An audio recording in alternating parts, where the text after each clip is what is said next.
For some, a unique change of venue, but for a few, another chance to be home. A return for Craig to the shores of Huntington Beach. A pull back for Michael to his high school days in Bellflower. A brief homecoming for Jason back to his roots in Torrance. A jump back to the place of Jackson since Thousand Oaks. And a few quiet moments on the Western Front for Brian in El Cajon. Once again tonight, the highways and byways of the Golden State lead the Buccos to Anaheim. To Anaheim and Edison International Field, the home of the Angels. It's the middle game of the series. Our Buccos taking on the Anaheim Angels. Hi, friends, and a very pleasant good evening. Thanks very much for being with us. Steve Blass is alongside. As for the Pirates that returned home for this series, Jack Wilson, 2 hits last night. Jason Kendall, 1 for 4. Brian Giles, 0 for 4. Craig Wilson, 1 hit and 4 at bats with a home run. But tonight, we'd like to zero in on a couple of guys that don't normally stand in the spotlight, right, Steve? Exactly. I really enjoyed the tour, by the way, and it is great to be able to come home. But a couple guys that are not from this area, Keith Osick and Mike Lincoln. They don't get many headlines, but these guys are really good pros. Keith Osick has played everywhere for the Pirates except shortstop and center field. He won't embarrass you anywhere you put him. He goes about his job without making a lot of noise. He is a very, very solid guy to have in a ball club, and every manager wants to have a guy like a Keith Osick on his ball club. Mike Lincoln, all he's done in 15 appearances over 20-plus innings is given up 1 earned run. Also, he showed his professionalism when he was sent down to AAA, and he really shouldn't have been sent down. He's a major league pitcher. He's back, and he showed what kind of stuff he's made from. So a couple of guys that really are valuable members about this ball club. And tonight, the starting pitchers, Josh Pfaadt for the Pirates. Kevin Napier goes to the hill for the Angels. Last night, home runs from Troy Gloss of the Angels and Craig Wilson of the Pirates.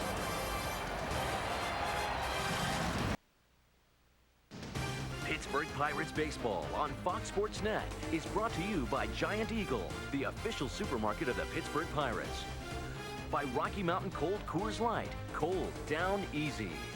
By Pennzoil, we're driving protection. And by your Western Pennsylvania Toyota dealers. Toyota, get the feeling. Well, we're near the confluence of the Santa Ana, Orange, and Garden Grove freeways. Not too far from Disney World or from Disneyland, the home of the Anaheim Angels. Ready for tonight's Pirates starting lineup, brought to you by Dodge. Chad Hermanson leads off. Will be in center field. Jack Wilson from nearby Thousand Oaks, California, 9 for 17 in his last 4 games. Batting second at shortstop. Kendall, the catcher. Giles in left field. Ramirez, second straight day, designated hitter. Craig Wilson in right field. Kevin Young at first base. Rob Makoviak in the starting lineup at third base tonight. Pokey Reese batting ninth and playing second base. And they'll be facing the veteran right-hander, Kevin Napier. A lot of years with the Kansas City Royals, 152 major league wins as he works in his 13th major league season. Used to be a power kind of a guy in his early days with the Royals, but now you see a lot of curveballs, and you will probably see a lot of first pitch curveballs. And there have been some forearm concerns, and we'll see how that pans out for this veteran right-hander. And the first pitch of the game, off-speed pitch, swing and a miss, strike 1. Is that one of those first pitch curveballs you were talking about? Looks like, yeah, a little tight little curveball. Almost kind of a slur of combination curve and slider, not the big break that you sometimes see on a curve. These days, Kevin Napier around 86, 87, 88. But he's been around long enough to be smart enough as a major league pitcher to have made the transition from power guy to a guy that gets by on some guile, experience, knowledge. 1 ball, 2 strikes on Chad. Right there, control also. A couple of good control pitchers working tonight. Josh Fogg, very good control, and Kevin Napier keeps it around the strike zone. Yeah, the 2 right-handers have combined to walk only a total of 38 batters this year. Hermanson's batting average of .208, 6 home runs, 11 RBIs.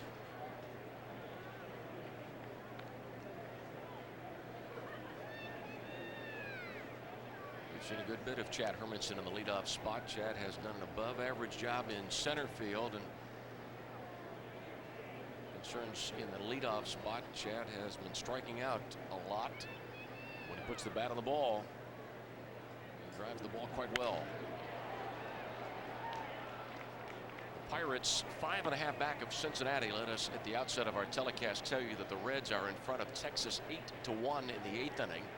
And the second place Cardinals are playing the Mariners in Seattle tonight. Seattle leads Anaheim by a game in the American League West. Lloyd McClendon, who managed out here in a fall league at Lancaster, California, and Kevin Apier comes from Lancaster. Count 3-2 on Hermanson after Apier was out in front. No balls, 2 strikes. Yeah, Chad really not the ideal leadoff guy if you look for somebody with speed and a consistent contact type of a hitter.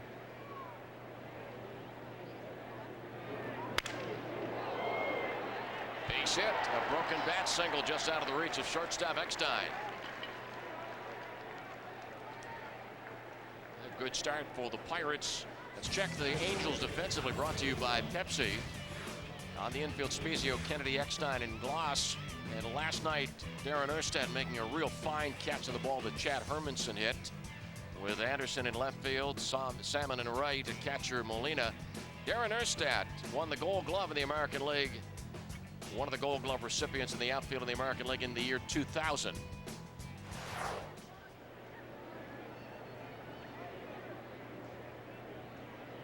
And Hermanson, 4 stolen bases this year, but keep in mind that catcher Molina does throw extremely well. He really does, over 50%. One of the reasons Chad Hermanson got that base hit is that Kevin Apier doesn't throw very hard, so they were expecting Chad to pull the ball. Therefore, the shortstop was a couple of steps over toward the hole, and that's why he was not able to get back up toward the middle and cut that ball off. Over to first base. Many times the defensive alignment on the infield will be dictated by how hard your pitcher throws. If he throws hard, you play him more straight away or even shade him to hit the ball the opposite way. Apier is not a power guy, so you play most people, right-hand batters, to pull the ball and then afford Chad the opportunity to get that base hit.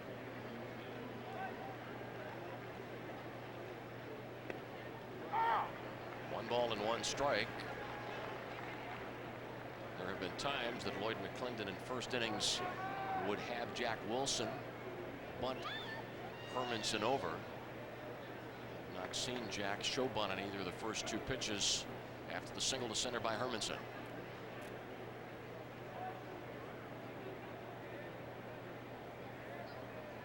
Runner going. Pitch out was called, but the ball was not that far off the plate. Slapped to right field. Sliding catch made by Salmon. And Hermanson able to see the ball off the bat and get back to first base. Boy, there was a lot going on that play. There really was. Hermanson takes off. They pitch out, so you think he's going to be nailed, but Jack somehow gets the bat on the ball. Watch this contact here. Up and away, but not far enough away, and that was the key for Jack to have the opportunity. The ball was certainly high enough, but you got to throw it wider if you want to give your catcher a chance. Busy stuff. You don't know if the right fielder is going to catch the ball, and what does Chad do? Is he caught in the middle? Finally was able to get back. Yeah, good thing Chad was able to look towards the plate as he was breaking for second base, spot the ball, and know it was in play. Here's the breaking ball to Kendall, ball 1. Jason's averaged .281 with a home run and 21 RBIs.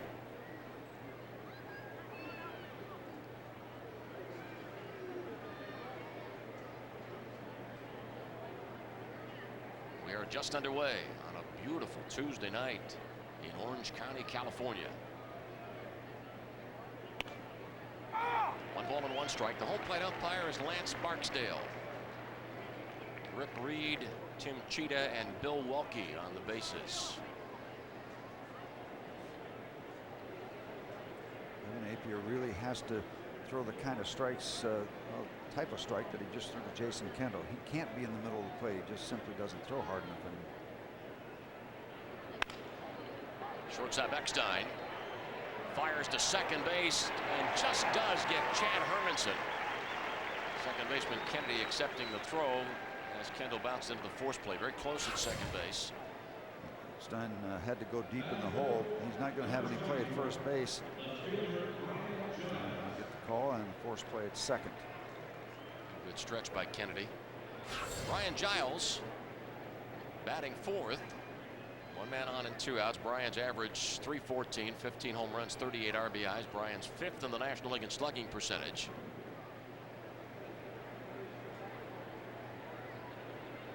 No score in the top of the first. Foul ball back into the seats, out of play.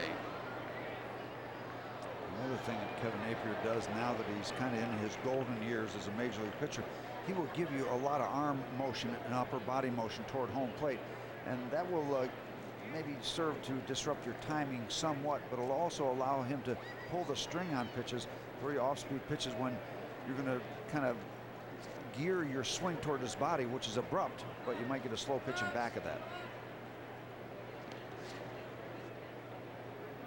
We saw the note about Napier 1-0 against the Pirates lifetime. The victory over the Bucks came at Three Rivers back when Napier was pitching for the Kansas City Royals back in June of 1997.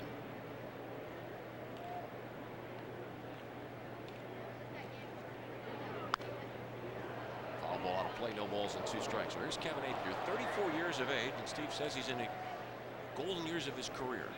Yeah, that qualifies, doesn't it? Yeah, that's baseball stuff. You certainly hope that he's not in his golden years as an individual, as a human being. He's got a lot of time to go. A lot of miles to run, a lot of trails to take. And he's done a whole lot of pitching that takes its toll. Serious arm problems back in 1998 for Kevin Napier, but he has bounced back and still pitching. Kendall breaks late and gets up to second base as the ball bounced in the dirt. It should go as a stolen base. See how the official scorer sees it. He concurs.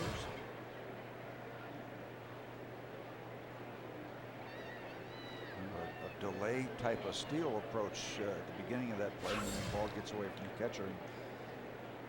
Any concerns? 1-2 on Giles with a runner in scoring position.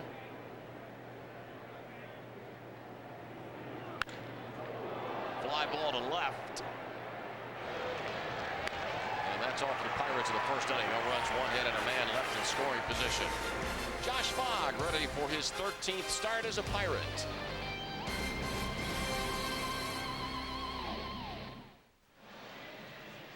Ready for the bottom of the first inning, Josh Fogg, the Pirate pitcher.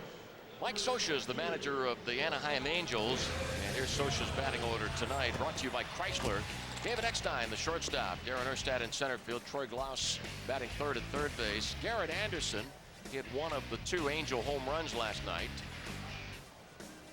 Batting fifth, Tim Salmon, who's playing right field this evening with Brad Fulmer, their designated hitter. Scott Spezio, a switch hitter, plays first base. Benji Molina, the catcher. Adam Kennedy at second base. Josh Fogg making that 13th start. This will be the first time he's ever faced the Anaheim Angels. Needs to be aware of the running game. Last 2 starts have been pretty good, in spite of the fact he's 1-3 in his last 4 decisions, and that terrific control. Shortstop Eckstein hitting .284 home runs, including 3 grand slams. A grand slam that helped the Angels beat the Reds here in Anaheim on Sunday. These guys are not strangers. They played on the University of Florida, the Gators baseball team that went to the College World Series in 1996. Teammates. Ball hit hard to the corner. Foul ball 1-2. David Eckstein, the right-handed version of Craig Counsell. Scrappy, diminutive guy. It's an interesting batting order that Mike Scioscia has out there, because not too much dazzling. There's some RBI numbers that are very impressive, but 280, 286, 263, 316. Most everybody in that 280 to 290 to 300 range. So, I think of this ball club, having only seen it last night and thinking about it today, it's a solid ball club. They don't seem to dazzle you, but they're just pretty good all the way up and down. Fly ball to right center. Chad Hermanson making the catch one away. Pirates defensively, well, you've met Chad Hermanson by way of the first out at the bottom of the first inning, and Chad is flanked by Brian Giles in left. Craig Wilson getting his 19th start of the year in right. And Craig made a dazzler last night in the same inning in which a bloop single got in front of him, and that led to the fourth Angels run, a 4-3 Angel victory. On the infield, Makoviak, Jack Wilson, Reese, and Young, third around to first, Kendall catching. Brought to you by Hyundai.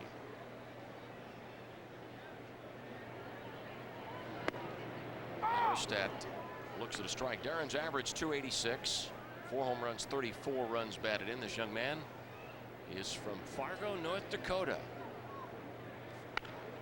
Foul ball out of play. I can tell you his high school career was cut short by weather most of the time. He might schedule 40 games and play a dozen. Pretty impressive that a young man from Fargo, North Dakota should be the #1 pick in the country, but Erstad was in 1995. I'm sure a lot of you out there can think of another big league hitter that hailed from Fargo. Roger Maris. 0-2 on Erstad. Roger Maris, born in Fargo, North Dakota, September 10th, 1934. A lot of people probably just know Fargo from that Academy Award-winning movie a few years ago. He did not produce many baseball players of note, but certainly two good ones in Erstad and Roger Maris. 2 balls, 2 strikes, no score, bottom of the first inning. The Angels began the year 6-14, but since April the 24th, they've won 31 of their last 41 and are just a game back of Seattle. Mike Scioscia's 3rd year as manager of the Angels.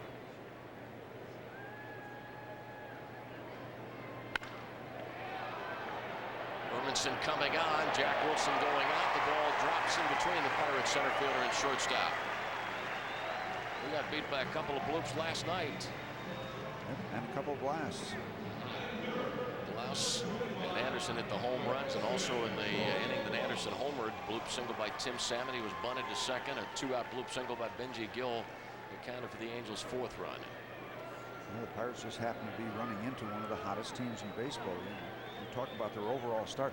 They were even worse in their early work here at Edison Field.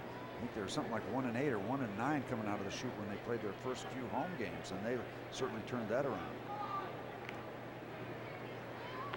We talked about Josh Fogg in the running game. A lot of people think of the Angels as a bunch of big guys with big-time batting numbers, but coming into the game last night, just 3rd in the American League in team stolen bases.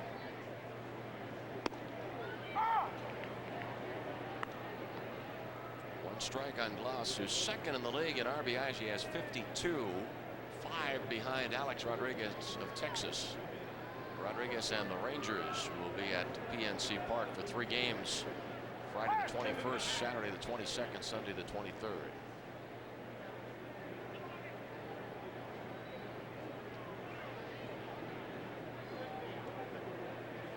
Told you about Josh Fogg's control numbers. 12 starts before tonight, 16 walks. Nice curveball. Yeah, good one. No balls, 2 strikes. Just looking at the situation at first base, I guess for the first base coach and at times the umpire, there's some concern about the sun because of the way this ballpark is set up. It does not seem to be a factor with first baseman Kevin Young or the runner Erstad. Runner going on an 0-2 pitch, breaking ball. Unable to come up with a grasp, and I don't think it mattered. Erstad had a pretty good jump. Yes, he did. Yeah, I think we got the explanation last night when we were watching Jimmy Anderson, the left-hand pitcher, working to first base with a runner there. Kevin Young usually off the base, but he was anchored last night, and got the report after the game. It was because of the sun. He had a better angle and could see the pickoff moves and attempts from Jimmy better if he was at first base. So the program with left-handers to first base, their work against base stealers is still intact. Curveball blocked by Kendall. 2 balls, 2 strikes. Well, the old baseball expression is duck on the pond. I guess here in Anaheim they'd say mighty duck on the pond. Speaking of the pond, had a shot of it earlier in our telecast, just across there it is, across the freeway. Just the other side of the rock pile. 3 balls, 2 strikes. Looks a lot like a Disneyland type of a rock pile that you'd see down the road a ways. There it is. 3 balls and 2 strikes on Glass. Only at second base, Erstad, no score, bottom of the first inning. Check swing. Ruled a swing by the first base umpire. Glass the second out of the first inning. Get back, Loretta. Don't you go any further toward first base. The appeal is made. The appeal field is upheld. They said he went around far enough. In this angle, well, that's one of those 50-50 shots. The Pirates get that call. And get it all the time. Intentional walk being ordered. Bucks are going to put on the left-handed batter Garrett Anderson, right-hander Tim Salmon in the on-deck circle. Now, are you going to be quoting Beatles songs all night in honor of Paul McCartney's wedding today? Is that your plan? I hadn't planned on it, but I think it's a nice idea. I'm disappointed that we weren't invited to the wedding. Not that we could have attended, but they said it was only about, what, a $3 million price tag on the wedding.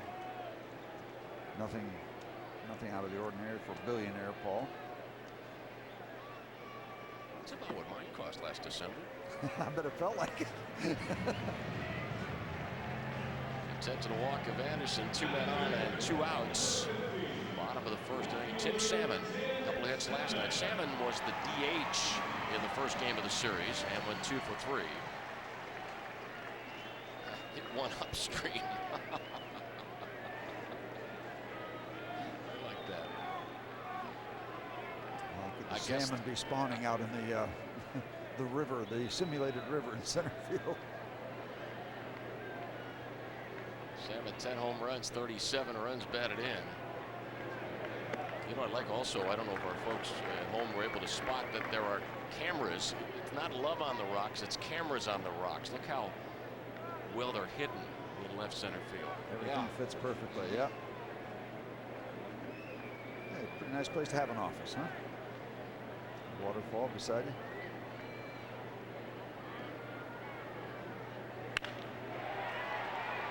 The intentional walk to Anderson, followed by the ground ball of Tim Salmon to the force out at second base. No score after 1.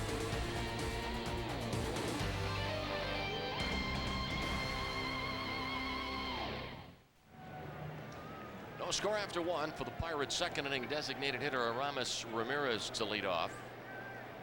And our first Giant Eagle contestant of the night, Morgan Nilsson of Gibsonia.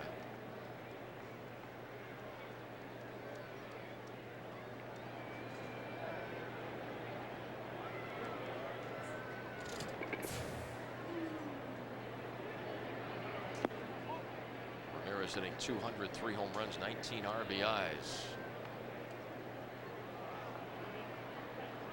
Last night, Keith Osick played third base, started at third. Makoviak came on in the latter stages of the game. Was a pinch hitter, and then stayed in to play third. Third baseman tonight is Makoviak. Well, Keith made a couple of great plays with third base. Watch out. Ramos hit by the 1-0 pitch, and will be awarded first base.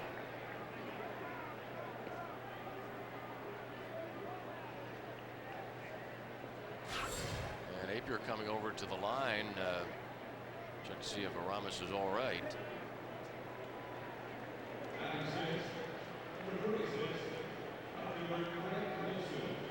Like it might have almost slid past the arm. Just got the glancing blow off the arm. Might have hit the arm, then came off the bat and ricocheted and caught Aramis in the face. And that recent angle we showed. As I said, Napier came over to the line to see if Aramis was all right. Kind of a different scenario from the last time before this that Aramis was hit by a pitch. Not that many niceties. Time call. We've had a lot of perimeter action with not much really happening in the ball game. A lot of activity. And when you're in Anaheim or in Los Angeles Dodger Stadium or Edison International Field, you expect beach balls. Yeah, here, there, and everywhere. You're going to find a lot of things. Thank you, mean Mr. Mustard. Strike called. Craig Wilson from nearby Huntington Beach, California. Saw a lot of games as a youngster here in Anaheim. I asked Craig last night, I said, did you have to sit in the upper deck or out in the bleachers? He said, no, my dad got pretty good tickets for us. Most times we were behind the dugout. 0-2 on Craig Wilson. Now he's out in front of the dugout.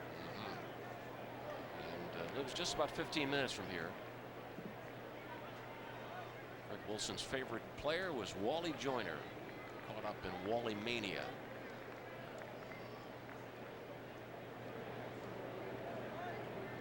score in the second inning. He's blowing out sack. Craig also told me last night that his dad once in a game here in Anaheim caught a foul ball and noticed that the ball had been doctored, a scuff mark on it. Just so happens that Joe Niekro was pitching that game. Oh, yeah, well, there you have it.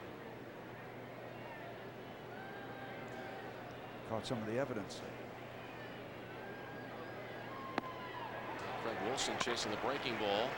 First strikeout for Apier. 1 on, 1 out.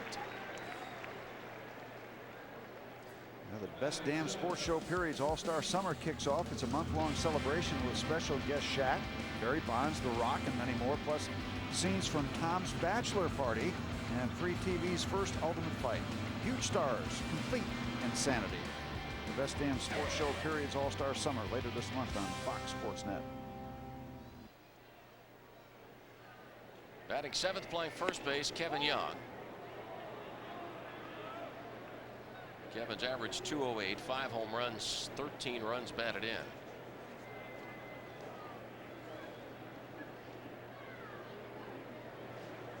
One on and 1 out, no score, second inning.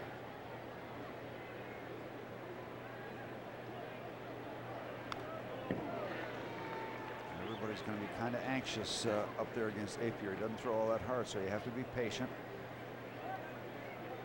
He's been around long enough where he wants to do a pitch switch a certain way. Doesn't want the catcher to put down a continual number of fingers. He will wipe down on his uniform if he wants to change the sign. Once can change it 1 notch to a different sign, twice to another one. Goes down once that time, so that changes the pitch that the catcher originally called for. Steve, why is it that some pitchers prefer to do it that way? Just because they learn to do it that way. I don't know if you ever start out in college or high school doing that. Somehow that evolves during a professional career. He'll either accept the sign from his catcher Molina. Looks in. Does he want that one? Well, he wiped that off. Going down by the knee. That also could be a way to change it in terms of where he does it. Kevin Young with a drive to left field, and Kevin Young hits a home run into the Angels bullpen. Kevin's 6th home run of the year. The Pirates jump out to a 2-0 lead in the second inning. Well, that ball got out of here in a hurry, so the switch by Kevin Apier to a different pitch was just exactly what Kevin Young wanted. So the hit batter, Ramirez, precedes Young around, and the Pirates off to a 2-0 start. Just the 7th home run given up by Kevin Apier. So Kevin Young showing good discipline, waiting, the patience. Goes down, gets a breaking ball downstairs, lifts it just high enough to get it into the bullpen. And the Eagle has landed. Congratulations to Morgan Nilsson of Gibsonia, a Giant Eagle winner, thanks to Kevin Young.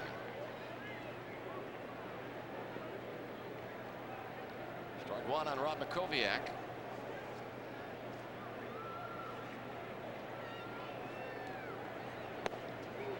No balls, 2 strikes. And for Kevin Young, his 16th career interleague home run. Makoviak, 8 home runs, 22 RBIs.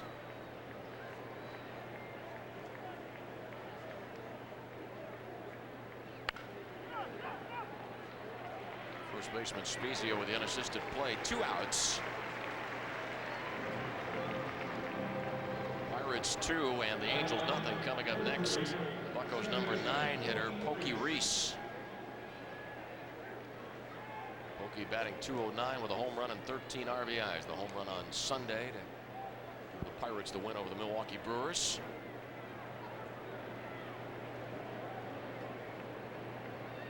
Cincinnati 8, Texas 2. They're in the 9th inning at the ballpark in Arlington.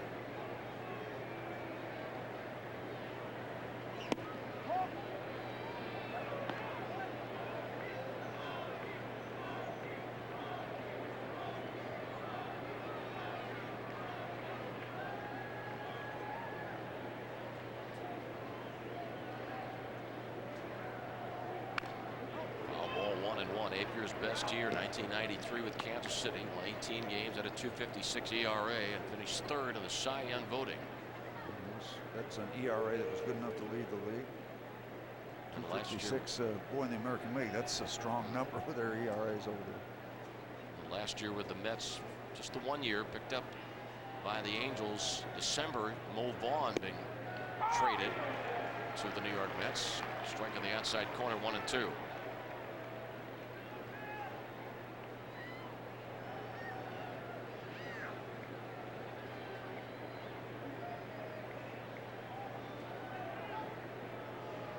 No one on base and 2 runs in. Bucks and Angels tonight, and tomorrow off day Thursday. The Pirates play the Reds at Synergy this weekend. Mike Scioscia, #1 on the Dodgers all-time games caught list. Scioscia caught 2 no-hitters, one thrown by Fernando Valenzuela, the other authored by Kevin Gross. Another one of those former catchers managing in the major leagues. Base hit by Reese.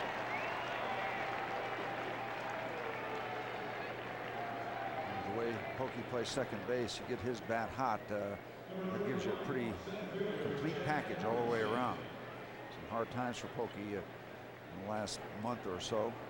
His batting average, but he's going to get it turned around. It'd be nice to have him have a nice hot weekend against his former team and teammates in Cincinnati after Thursday's off day. It's the Pirates 2 and the Angels nothing in the second inning.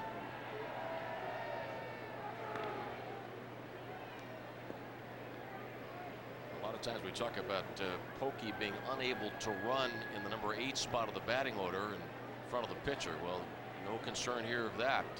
He can take off if he wants to. He's going to have to earn it, though. Apier's been around a long time, and their catcher throws extremely well.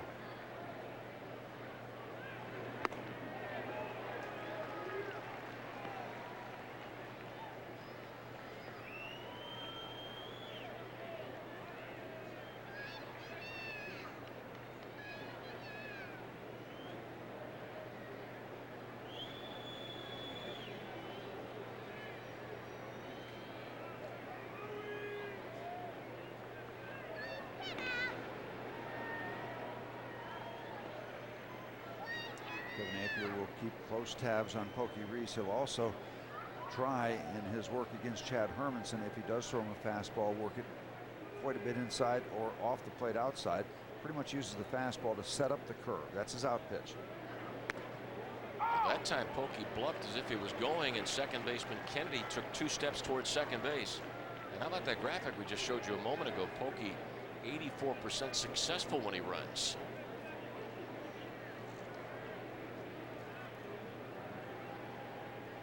No balls and 2 strikes on Chad Hermanson. 2-run homer by Kevin Young in this inning.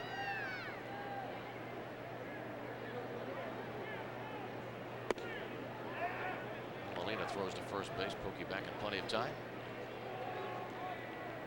A lot of attention being paid to Pokey Reese. Molina trying to show the Pirates that his finger is all right. He took a ball off the finger last night, bothered by a hand problem. 1 ball, 2 strikes, 2 outs and a man on. It remains a ball and 2 strikes. One reason the Pirates will probably consider putting people in motion is that Appier is not a big time swing and a miss type of a pitcher anymore. So there's a high percentage you're going to get contact, which should help the guy that's taking off from first or second. Also hope to catch one of those times when he's throwing that breaking ball. Give you a little extra time for a step or 2. St. Louis and Seattle no score in the 3rd. Williams versus Baldwin.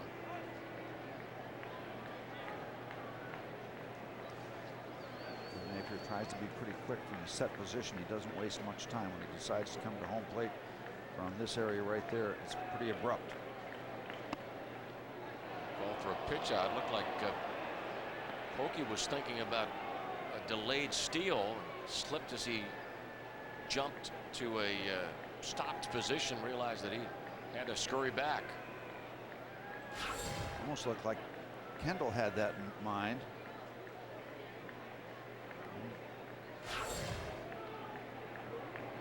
Once again, Pokey dancing off first base. Yes, Jason Kendall and Pokey Reese both making those definitive jumps as they take their secondary leads. Kendall was able to get the edge and steal a base in the first inning. Wisely, Pokey saw that pitch out and put the brakes on. Yeah, and all that is out of respect for this catcher Molina. He throws that well. You got to do some tricky stuff if you want to steal a base. Well, now Pokey will run with Spezio backing off on the right side. 2-0 Pirates. Reese runs, and the ball is popped into shallow center field. Second baseman Kennedy makes the catch. The Pirates scored 2 runs on 2 hits. A 2-run homer hit by Kevin Young. Middle of the second, the Pirates 2, the Angels nothing.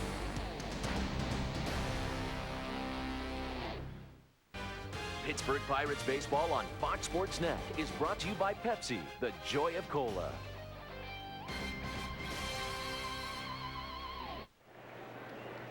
Josh Fogg on the mound, and the Pirates in front 2-0. Brad Fulmer, the Angels' designated hitter, leads off. Other games in Major League Baseball on this Tuesday. The Yankees beat the Diamondbacks 6-4. Arizona cannot win in New York. Games 3, 4, and 5 of the 2001 World Series. The Yankees prevailed hosting the Diamondbacks, and the Yankees won yesterday at home 7-5. And today the Yankees win 6-4 with David Wells, who had worked out a handshake agreement with Jerry Colangelo to pitch for the Diamondbacks, and then said, no thanks, I'm going to pitch for the Yankees. David Wells, the Yankees winning pitcher. Jason Giambi, Nick Johnson, Robin Ventura home runs for the Yankees. Luis Gonzalez a home run for the Diamondbacks. Gonzalez had all 4 of Arizona's runs batted in. Liner, Pokey Reese positioned near perfectly. 1 away here in the second inning. Well, the Pirates coming home for 9 games starting Tuesday, June the 18th, and on Wednesday the 19th, all fans will receive a Pirates cap courtesy of PNC Bank when the Bucks host the Oakland A's, Art House Ball Club. First trip ever for the A's to PNC Park. For tickets, call 1-877-893-BUCKS or visit PittsburghPirates.com. Cap night, Wednesday, June 19th, Bucks and A's at 7:05. Greg Wilson to the line. Spezio the second out of the second inning. The Dodgers lost to Tampa Bay tonight in St. Petersburg 11-2. The Devil Rays scored 9 runs in the 5th inning, and Jared Sandberg, the nephew of former Cubs second baseman Ryan Sandberg, Jared Sandberg hit 2 home runs in that 5th inning. The Diamondbacks lose, so do the Dodgers, so LA stays a game behind Arizona in the National League West. And the Giants over Toronto 9-2. Ryan Jensen the winner. 4 Giants home runs. Barry Bonds did not hit one. Bonds was 2 for 3. Benji Molina takes a strike on the inside corner. Sammy Sosa has hit his 23rd home run of the year. The home run was hit at Minute Maid Park. And the Cubs and Astros are tied at 5 in the 8th inning. Jeff Bagwell home run number 10. For Sosa, 23 home runs this year, 473 in his career. Sosa now just 2 away from tying Willie Stargell and Stan Musial for 19th place in the home run list. To the corner. Foul ball. Low fences in the corners here at Edison International Field. A number of things that remind you of Dodger Stadium. Yep, that's one of them too. I can still remember Al Martin tumbling into the stands down the left field corner at Dodger Stadium. That's the right field angle. They have those sunken box seats here in Anaheim, much as the Dodgers did. Pokey Reese ranging to his right. It is a 1-2-3 bottom of the second for Josh Fogg. After 2, the Pirates 2, the Angels nothing.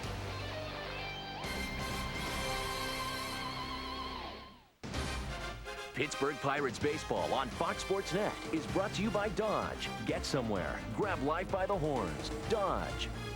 And by UPMC. Choose your healthcare as if your life depended on it.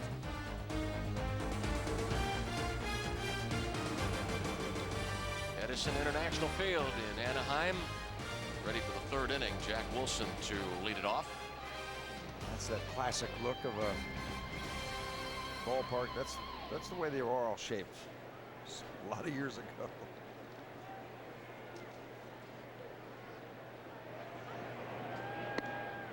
Strike called. Jack Wilson telling me yesterday that he had never played in a game here in Anaheim before last night, and saw just one game here growing up. At the age of 16, wanted to see Ken Griffey Jr. play, so I attended an Angels Mariners game. We'll buy him a ticket this weekend. He can see Junior all he wants. And by the way, the final was in on the Reds beating Texas 8-5. Jack telling me that Thousand Oaks a lot closer to Dodger Stadium, so Jack, when he wanted to see Major League Baseball, frequently went to see the Dodgers play. Interesting too that Jack being from Thousand Oaks, no doubt a lot of you baseball fans know that Sparky Anderson is from Thousand Oaks. And Jack, over the last several years, has gotten a chance to have lunch with Sparky just before spring training. One away, that strike on the inside corner, according to Lance Barksdale. I guess the story is that Sparky goes in and gets his stamps and has his mail postmarked from the office where Jack's dad works, the post office. And so over the years, Sparky Anderson and Jack's dad have become friends. And the opportunity's been there for Jack and Jack's dad, Sparky, to get together for lunch. I told Jack when we acquired him, I said, I know something about your neighborhood. I had a chance to go play Sherwood Country Club, where the Shark Shootout was a couple times in Thousand Oaks. What a phenomenal golf course that is.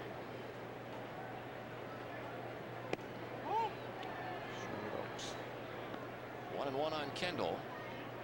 And the Reds beat Texas 8-5. Jimmy Haynes the winner. Danny Graves save number 20. Russell Branyan and Adam Dunn homered for the Reds. That Branyan from Cleveland not too long ago. Ball skips past third baseman Troy Glass. Kendall saved the first. That was a line drive that Glaus had to have his glove in exactly the right place. It would have looked very pretty had he been able to do that, but the ball gets into left field. Jason, the base hit on that one. Ole, if you do, you look great. If you don't, well, get your pitcher working from the stretch.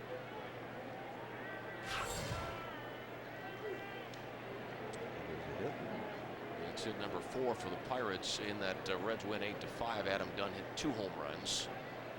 Numbers 12 and 13. Brian Giles 0 for 4 last night and 0 for 1 tonight. Brian's lifetime batting average in this ballpark is just 200, 5 for 25, but 3 of the 5 hits home runs. Breaking ball down low, ball 1. Brian had a 2 home run game here in Anaheim as a member of the Cleveland Indians April 3rd, 1998.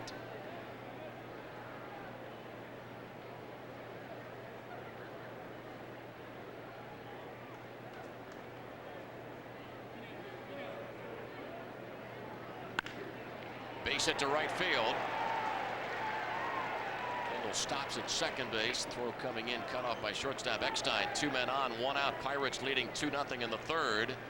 Kevin Young hit a 2-run homer in the second inning. And stay with us, because after the ball game, join Guy Junker and Rob King for Pittsburgh Sports Tonight. You'll hear from veteran free agent wide receiver Herman Moore, who visited the Steelers today. Gene Collier takes a humorous look at baseball's interleague play. And Stan Savran says Mike Tyson's future in the boxing ring is bleak. All that and much more. Pittsburgh Sports Tonight.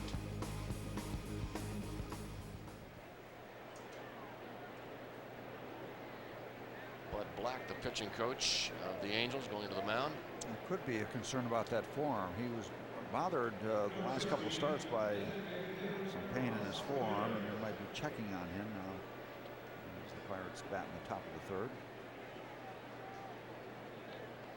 You know, I've been waiting to do this ever since the Astros changed the name of their field. The Cubs now lead at 7-5 as they try to squeeze out a win at Minute Maid Field. I know it's weak, but I have to get on the other side of it, so continue. And I waited till we're on the coast, so it's late and might not catch as much flack. You feel better now? I feel better now. I'm going to continue. How long had this been affecting you? It's well, since they changed the name. Oh, just a couple days then. Yeah. No, I can't even begin to think about the Devil Rays situation at Tropicana Field. You said the other day you were partial to Tropicana Field because of our relationship with Tropicana and Bradenton. Right? Yeah. Kendall at second, Giles at first, one out.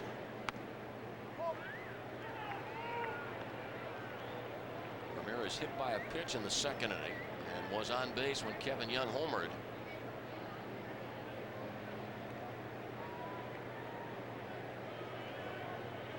Someday perhaps the Astros will have a home-and-home series.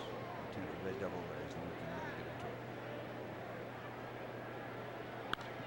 Foul ball back towards our TV booth.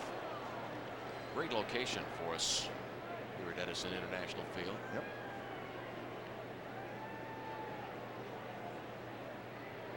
I'm trying to think where we would be that's as close.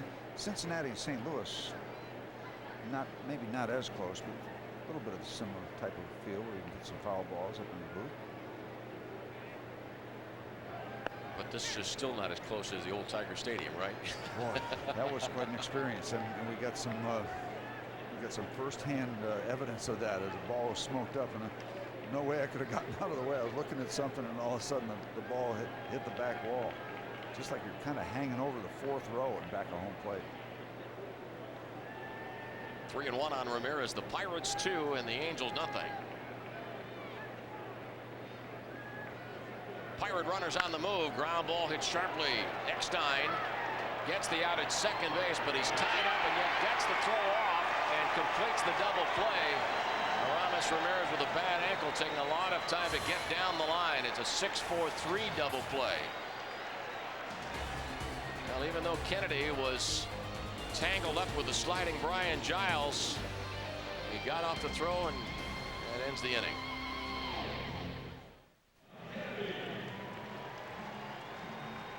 Pirates 2, Angels nothing. Lloyd McClendon starting the runners, hoping to avoid having Aramis hobbling, hit into a double play, but still didn't work. They were able to get the double play and end the top of third.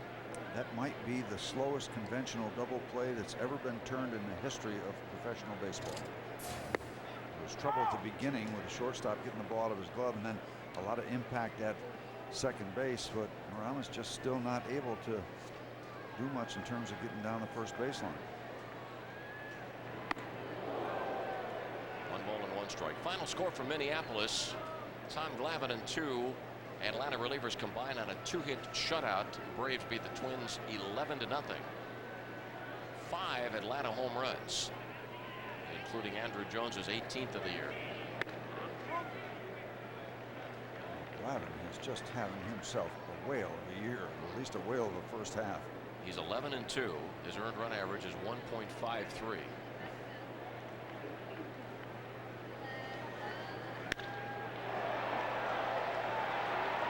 Base hit. And Kennedy, who was able to turn the pivot on the ground ball that ended the top of the third, leads off the bottom of the inning with a 2-base hit.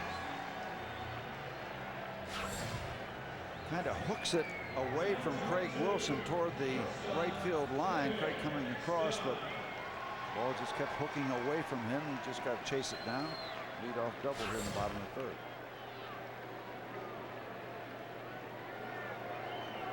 I'm always looking for possible new candidates for my all-presidential team. Adam Kennedy has very little chance to be named because I've got on my all-time presidential team the former Washington Senators shortstop John Kennedy. And he has to be there for a lot of reasons, not only because John Kennedy, the infielder, played for the Washington Senators, but also his birth date was the same as President John Kennedy. Same first name, as just everything points to. Just got to be there. 0-2 as Eckstein was trying to put down the bunt.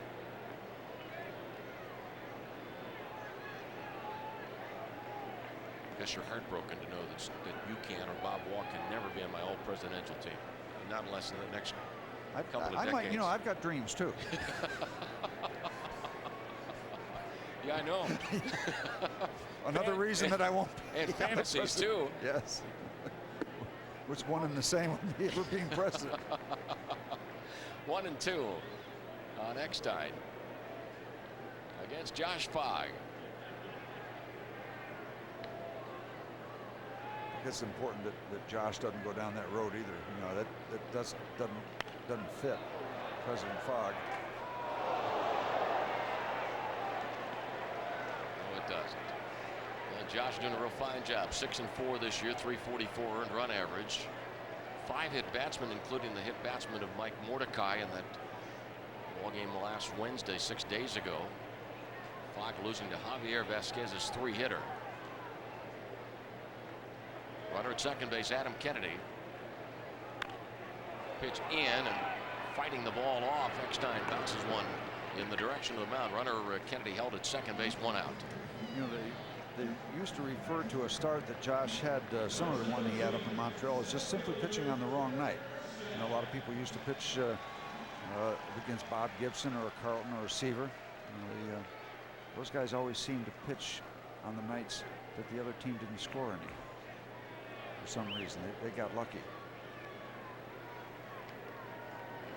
Crazy how that works out.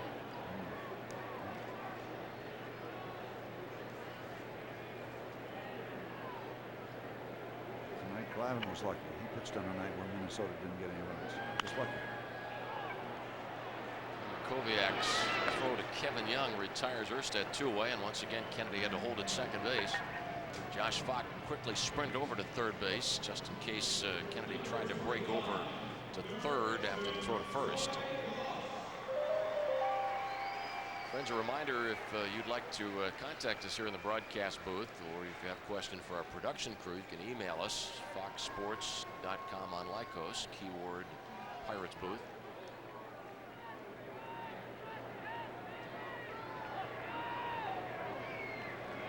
Runner at second base, 2 outs, Troy Glaus. Guess that could include mail-in votes in case you did want to nominate anybody for president. Oh, sure, I'd be happy to take candidates.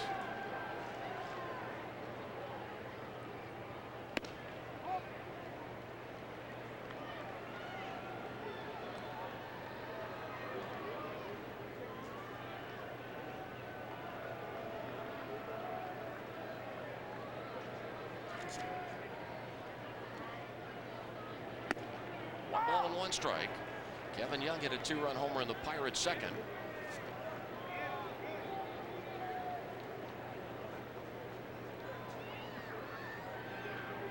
Not only is Glaus second in the league in RBIs, he's third in the league in runs scored.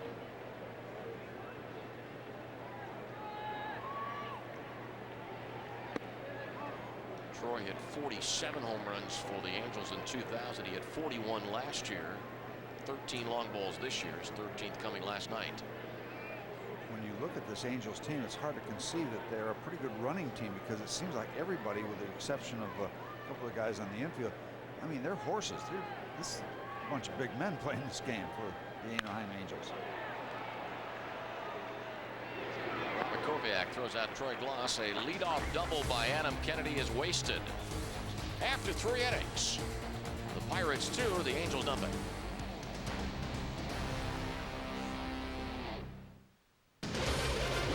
Pirates baseball on Fox Sports Net exclusively. Pirates lead at 2-0 after 3, and we are very honored to welcome to our telecast America's tenor, Daniel Rodriguez. Thank you so much. Great Pleasure to be here. What a great day. Hey, before I forget about it, would you sign my scorecard for Absolutely. me? I'm honored to have you right over here, if you would, please. Oh, it's my pleasure. Boy, it's Thank been you. an amazing 6 or 7 months for you, hasn't it? It's been something ever since. Well, before 9/11, I mean, I was very, very fortunate that I've been singing and given the opportunity to sing for the NYPD since 1995, and became known as the singing cop for a long time. Shortly after 9/11, I was asked to sing a prayer for America, and that kind of started the ball rolling with, you know, people got a sense of patriotism and a sense of comfort from my voice after 9/11, and became very popular as singing with God Bless America and the national anthem. How long have you been singing? I've been singing since I'm 12 years old. singing all my life. Trained with the American Youth Repertory. I did my first recital when I was 16, Carnegie Recital Hall. Did you know at age 12 that you had a special gift? I knew I could sing, and I was always asked to sing at different functions, family functions, and I started doing shows very, very early and training musically with Elliot Dorfman from he was a student of Juilliard, and I was following that dream most of my life. In my 20s, I started a family, so I had to go out and get a real job. My father said, "You need a pension." Daniel Rodriguez is with us. I read somewhere in an article that you said you had 2 goals. You wanted a job with a pension and become a professional singer. And become a professional singer. All my life I've been following the dream of becoming a professional singer, and it looks like now I've been given both dreams. I had a job with a pension, a really, really good job. Kevin Young's fly ball to center field following the strikeout of Craig Wilson. 2 away in the 4th inning. We're going to check now our Aflac trivia question, and Daniel, you're welcome to try to guess along with us if you know the answer. Who was the first player in Angels history to lead the major leagues in hits? And in the bottom of the inning, we'll check to see if we have the right answer. Don't be concerned if you don't know, because we don't know either. I was saying, is it written down somewhere? Yeah, I'm looking myself. They don't give us that card till the bottom of the inning. Oh, is at the bottom? Yeah, okay. 2-0 Pirates in the 4th. I understand you're coming to Pittsburgh. Absolutely, yes. As a matter of fact, I'm on a red-eye tonight out to Pittsburgh, and we have rehearsals tomorrow. And Thursday, I'm going to be with the Pittsburgh Symphony, Thursday, June 13th at 7:30 at Heinz Hall. And myself and Michael Amante are performing a concert. It's going to be a really amazing concert, and I'm very, very happy to be working with Mr. Amante and be able to do. This is my first symphony date in Pittsburgh. Fly ball to left field, hit by Makoviak well, and the ball hits off the base of the fence. Rob into second base, a 2-out double. Daniel, did your early training help you from becoming so emotional or too emotional after 9/11 when you're performing?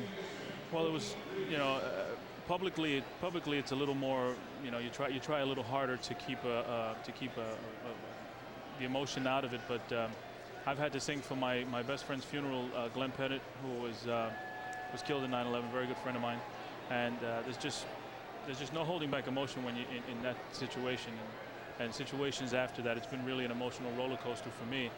But I've been privileged and blessed that I've been given the opportunity to, not only the ability to sing, but the opportunity to sing and to share my voice with the people. Pokey Reese with a fly ball. Left center field, and the ball drops between Anderson and Erstad. Makoviak scoring 3-0 Pirates. Back-to-back doubles by Makoviak and Reese. And it looked like the Angel outfielders got confused as to who was going to take that ball, because it was certainly high enough for one or the other to take charge. So the Angels in the outfield come up short. The ball should have been caught. And I'm happy that it didn't. Where will your travels take you after Pittsburgh? After Pittsburgh, I go home for a much-needed day of rest. That's all I get at home. And then Saturday, I'm doing a concert for my charity. It's the Community Mayors of New York, New Jersey, where this is our 3rd annual concert, and we've raised money for handicapped children. It's going to be at the Brooklyn Yacht Club in New York, in Brooklyn, New York. And just keep ourselves busy as often as possible in doing what we do, singing for as many people as will have us. We're going from place to place. My agents, my managers are keeping me very, very busy. But I enjoy it very much, and I'm enjoying the ability to do what I love on a daily basis, and be able to make a living out of it, hopefully in the near future. Daniel Rodriguez, our guest. You had a new album come out, what, in February?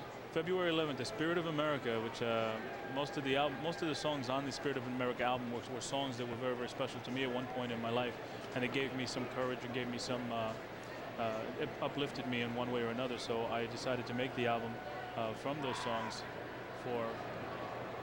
to actually show the spirit of America. And so on the album we have This Is the Moment from Jekyll and Hyde, Les Mis, Bring 'Em Home, Into the Fire from the Scarlet Pimpernel, the Ave Maria, the Lord's Prayer. I have some really nice Americana songs, Shenandoah, with an arrangement that's just a knockout, and that old Frank Sinatra song, The House I Live In, which I was very, very proud to be able to record that.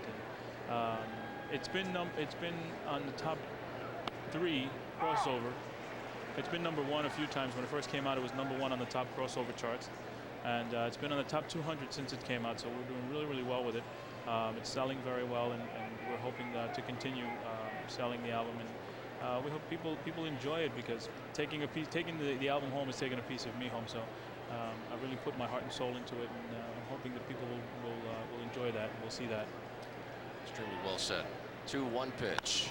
Watch out, foul ball back our way. That's about as close as it can get.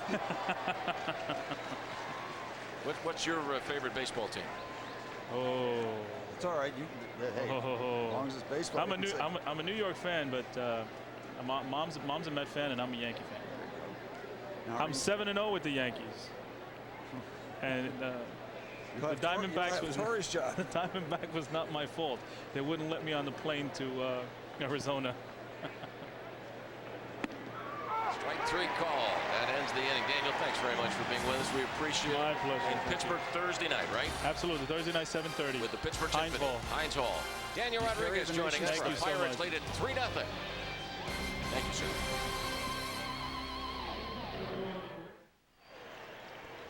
Lloyd McClendon's Pirates in front 3-0. Bottom of the 4th inning. Hitters 4, 5, and 6 for the Angels. And again, our thanks to Daniel Rodriguez, America's tenor, 7-year veteran of the New York Police Department. Tonight here at Edison International Field, singing God Bless America and the Star Spangled Banner. And Daniel will be appearing with the Pittsburgh Symphony at Heinz Hall on Thursday night. Anderson intentionally walked in the 1st inning. It worked out well because Josh Fogg was able to get Tim Salmon a ground out. Final score from Fenway: the Rockies beat the Red Sox 3-1. Boston just 16-15 at home this season, and now Boston's lead over the Yankees in the American League East is a half game. The Yankees beat Arizona 6-4.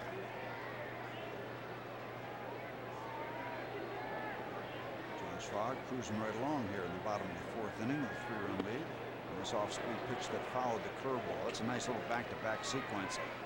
Most hitters, after they see something off-speed, just have to look for the fastball in the next pitch. And if you go back-to-back with pitches that are other than the fastball, you might have some success.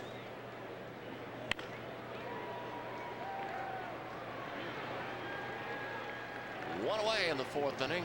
Time to check our Aflac trivia question and answer. Do you have an answer? Do I get a guess? Yes, go ahead. I'm going to guess Jim Fregosi. Jim Fregosi. Let's see if Steve's right. Who was the first player in Angels history to lead the major leagues in hits?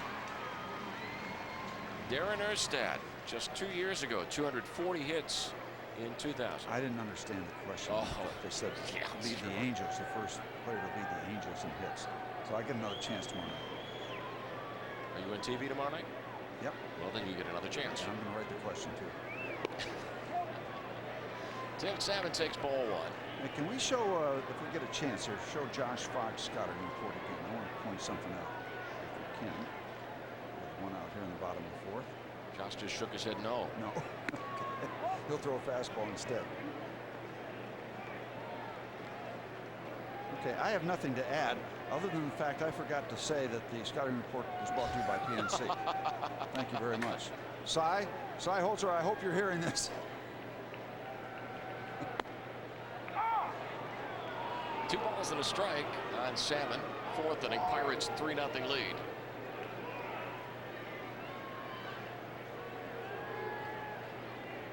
Josh has walked a batter, but was the intentional walk that Lanny mentioned.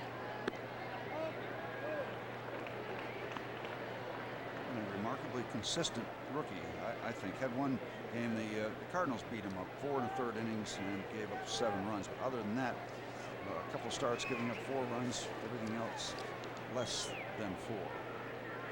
Good work by Josh Fogg. Another pitch that does not get into the middle part of the strike zone, outside part of the strike zone. He'll throw that little slider, he'll throw the slower curve, fastball. A lot of this stuff is pretty much in and out stuff. Inside corner, outside corner. He wanted inside, and the miss is there. And the minute we start talking about control, he issues his first legitimate.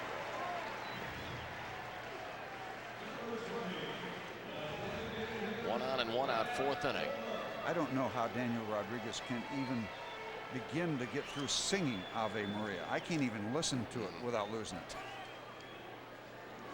But what great clarity and what a great voice. This is not a man who is just doing something wonderful because of the tragedy on 9/11. This boy, you got a real taste right away of the talent in his voice when he began to sing this evening. Great thing he's doing. Brett Fulmer with a drive to deep right field. On the track and at the wall, Craig Wilson makes the catch. Fulmer is the second out. Salmon back to first. Oh, big time candidate for our protection play, and the key was, there's Josh. He's smiling again every time he skirts trouble or gets in a jam. He's got a pretty good perspective, but the height of this ball gave Craig Wilson to get over into that corner, measure where he was, set himself, and then reach back. If it doesn't have that much height, it's a more awkward attempt. A lot of friends and family here to watch Craig play baseball, and shining with that fine catch at the wall. Time called. Stepping out, Scott Spezio. And Craig Wilson working both sides of the street. Last night he worked the side of the street down the left field line with his home run. This time down the right field corner, makes a real fine play.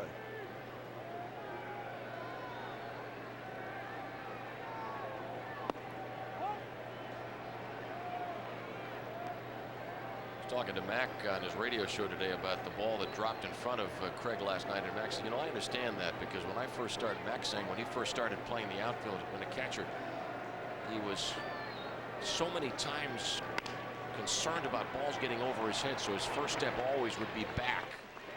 Well, Josh Fox takes care of the ground ball hit by Spezio. No runs, no hits, a walk, and a man left. Through 4, the Pirates 3, the Angels nothing.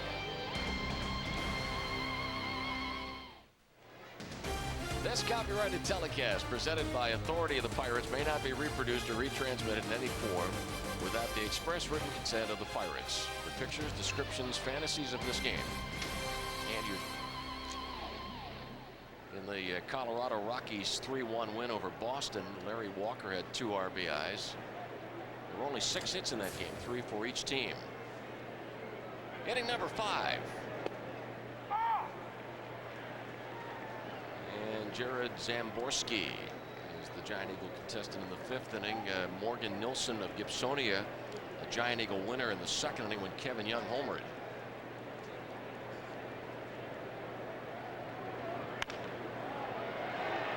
Base hit to center field. Jack 2 hits last night, gets his first hit of this night. Friends, this reminder, all young Pirate fans 12 and younger will receive a Kids Pierogi t-shirt courtesy of Mrs. T's Pierogies when the Bucks take on the Rangers. Interleague Baseball, Alex Rodriguez coming to PNC Park. That's Sunday, June 23rd, game time 1:35. For tickets, call 1-877-893-BUCKS or visit PittsburghPirates.com. The Pirates Rangers weekend series, the 3rd game of the series on Sunday the 23rd.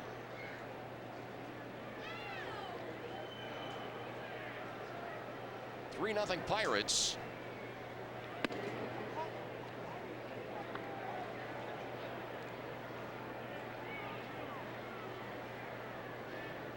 Jason Kendall has to travel about an hour each day to get to this ballpark in Anaheim. But Jason, pleased to have the opportunity to spend some time at home. Now Manhattan Beach. Home Torrance, I believe, is where life started for Jason. Well, you know, he's a surfer. Why not just catch the right wave and avoid the traffic? Surf right up on your house. Later on, we want to show you that map of the Los Angeles Anaheim areas to show you the relationship of this ballpark with Dodger Stadium. And I guess we should also try to, at some point today, point out where Bob Walk was raised. Or maybe we shouldn't. Well, you know, he says he's from this area, but I called some, but they deny it. They deny it? No.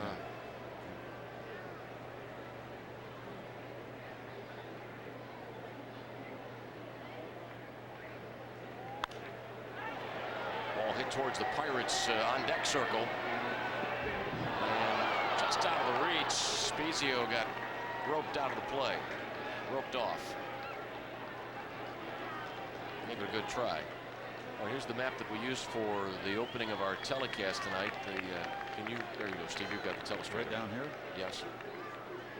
What is that? That is Edison International Field. Right. That's there. where we are. Exactly. That's where we are. Yep. Dodger Stadium would be up in this area. See where the Oh, pin the is other there? dot. All right. So to get from here to here takes you about 5 days. I've been on these roads. 5 days, 16 miles. Can you show? I don't think we can show on this map from where Bob Walk hails. He's in this area.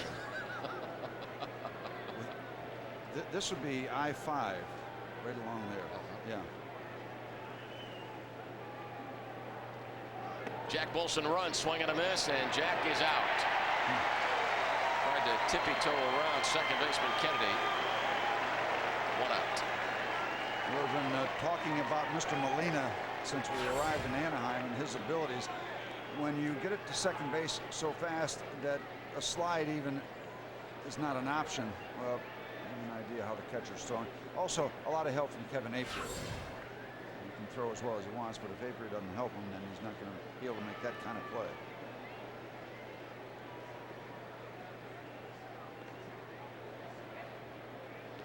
Three balls, 2 strikes, 3-0 Pirates.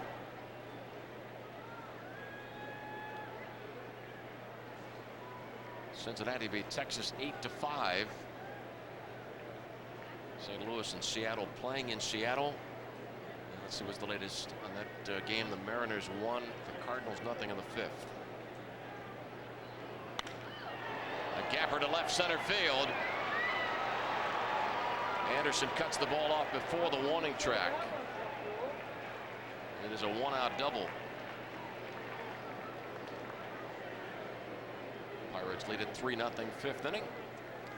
It's the best damn sports show period with host Chris Rose, Tom Arnold, and a bunch of ex-jocks. The only show good, the that gives shopping you, carts. Here we go.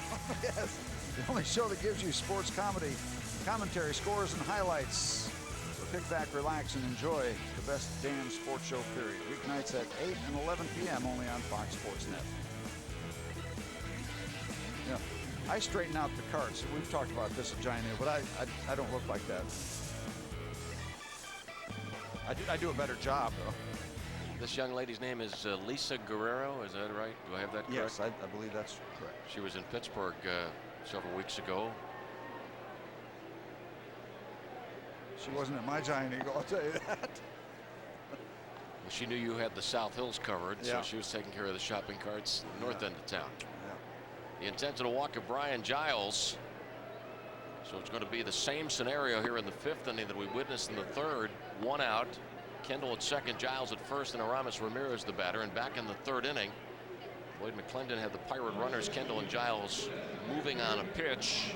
Ramirez hit a ground ball, but because Aramis is slowed, is hobbled by the bad ankle, he still hit into the double play. And Giles did everything he could to disrupt the program at second base, but and he did disrupt it. But there was still time after they got untangled for the throw to come back to first. Kevin Young had a 2-run homer in the 2nd. Pokey Reese doubled in Makoviak in the 4th.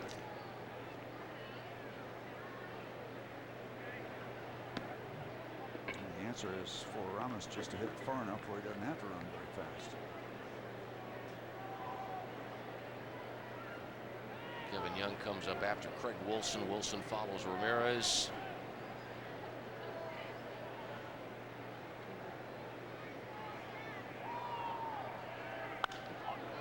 The infield fly rule applies. Let's see if it's called. As second baseman Kennedy goes out. And the umpires did not call the infield fly rule. 2 outs. Pirate runners remaining at their stations. Kendall at second, Giles at first. The UPMC injury update. Armando Rios went to Altoona for some action in Double-A games on a rehab assignment and strained his right calf. Out 7 to 10 days. Rios on the disabled list. So don't let us mislead you there.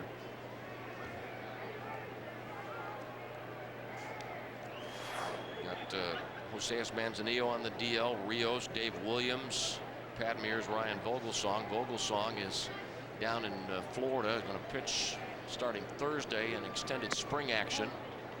Josias Manzanillo threw a sideline today, and Josias said that I found my slider today. And Josias is scheduled to pitch later this week, and then we'll be ready to go out on a rehab assignment. I might have to go talk to him. I haven't found mine in 30 years, although there's been reports that it's in some bar in McKeesport. We found it. But as all good reporters do, I'll check it out. Yeah. Well, if it's got to be somewhere, a bar in McKeesport, yeah, that's fine. Yep. Good news. I'm assuming it's good news that David Williams will not have to undergo surgery right now. Dr. Andrews in Birmingham feeling that surgery is not the best course of action at this time for the left-hander who has a torn labrum in his left shoulder. Yeah, I would think that's good news. Anything we can do to prevent being cut. One ball, 2 strikes on Craig Wilson. Yeah, it's good news if indeed it does not have to happen, but if it's just delaying the inevitable. Yeah, because many times you'll read about guys that have surgery in January or February, just before spring training. You wonder, why didn't they have it in October? You know, give themselves some extra time to get healthy and ready to go again. But I guess there's a lot of variables, a lot of gray areas, and certainly they would have that done if it was prudent. 2 balls and 2 strikes on Craig Wilson, who has struck out twice in this game. Yeah, Molina throws the ball extremely well, but Kevin Apier is really giving him a lot of work in back of home plate. Balls down in the dirt, and they're tough to handle now with the breaking balls down there and the fastballs he's trying to keep out of the middle part of the strike zone.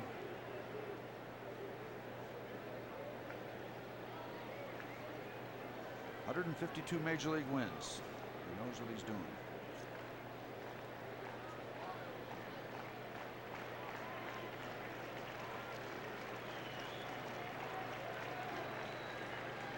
Not too many catchers wear the uniform number 1, as Molina does.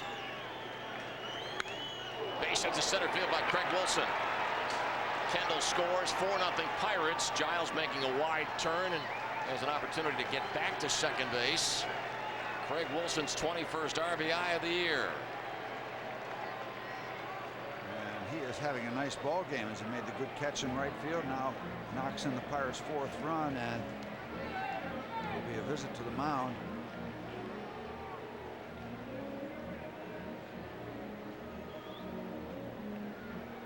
And again, they're just going to start to stir around in the Anaheim bullpen. That is all for Kevin Apier. After he pitched 4 2/3 innings, the Pirates 4, the Angels nothing. We'll have more coming up from Anaheim in a moment. Kevin Apier, the starter of the Anaheim Angels, knocked out in the 5th inning. 10 hits off him. Lou Pote is the new pitcher for the Angels. Making his 21st appearance. 0-1 as you check the numbers along with us. .253 ERA. Apier 4 2/3 innings, 4 runs to this point, 10 hits. He walked a batter. Was an intentional walk to Ryan Giles, and he struck out 4. He is on the hook. The Pirates hoping to keep it going here on top of the 5th inning. Right-hander Pote, 30 years of age, from the Chicago area, facing Kevin Young. 4 of the 5 Pirates that have come to the plate in this inning have reached base. There are 2 outs as Molina, the catcher, throw out Jack Wilson. Jack was on the move on a hit-and-run pitch to Kendall. The scouting report on Kevin Young must be that you're going to play him away and pitch him away, because Erstad way over in right center field. A lot of acreage in left center. 2 balls, no strikes. The final score from Minute Maid Park: the Cubs have defeated the Astros 9-5. Farnsworth the winner, Barbone the loser. Bagwell homered for the losing Astros. Sosa and Bellhorn home runs for the Cubs. Sammy's 23rd of the year. 3 balls, no strikes. The Astros at the start of the day 2.5 games behind the Pirates in the battle for 3rd place. The Pirates 5.5 behind the Reds. When we started play today, the Reds have already posted their victory. A win at Texas. Strike called 3-1. The Reds beat the Rangers 8-5.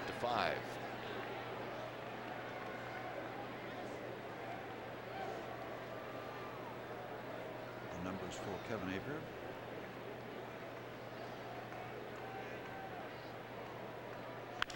Kevin Young's fly ball to left field. And Anderson doesn't have to move very far to make the catch. Now the Pirates pick up a run on 3 hits, 2 men left on base. In the middle of the 5th inning, the Pirates 4, the Angels nothing.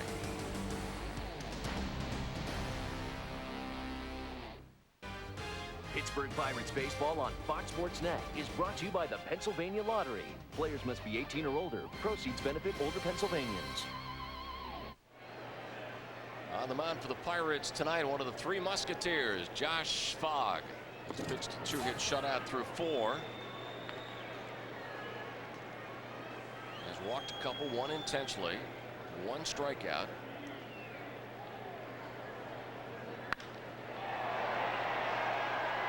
Chad Hermanson has enough real estate in right center field. Molina's out number 1. The only 2 hits for the Angels, the single by Darren Erstad after 1 out of the 1st inning, leadoff double of Adam Kennedy in the 3rd.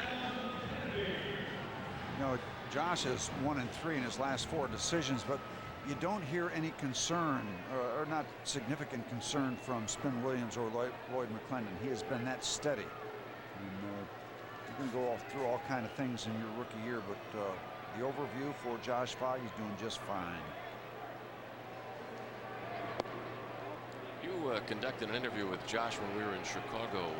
Anything from that interview that jumped out at you? No, just his attitude about trying to learn, and not trying to be superior and dominate and just overpower everything. I think he's got the perfect mental approach for being a first-year starting pitcher. He's going to have some times when he's pitching good. He's going to try to learn from the times that he stumbles, and every first-year pitcher will stumble.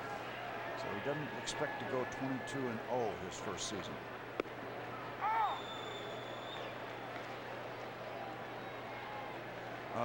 One thing I do remember him saying is he's been quite surprised that he's getting the benefit, he feels, of some calls, and he expected as a rookie to be really squeezed a good bit.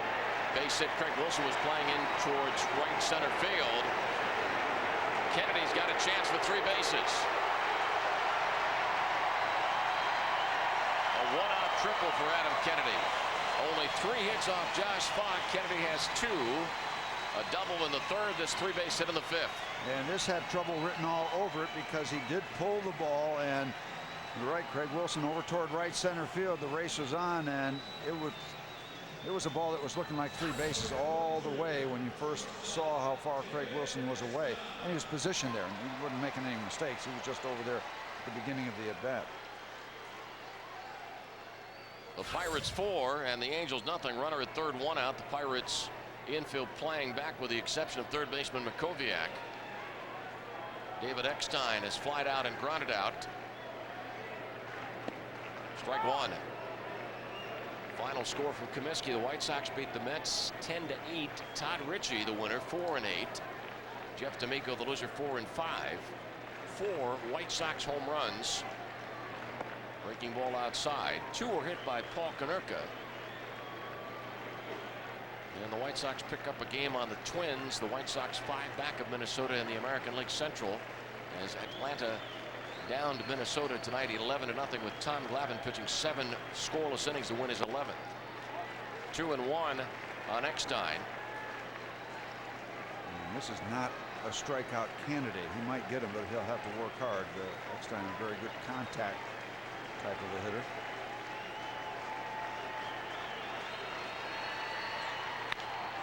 Bouncer up the middle. Pokey Reese gets the out at first base. A run scores. 2nd out of the inning.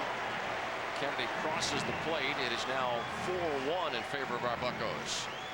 Yeah, and I think all things considered, the Pirates will make that trade, clean everything up in the bottom of the 5th. 2 outs, nothing happening now as the Angels move down into the power part of their lineup. They've cleaned it up at the cost of a run.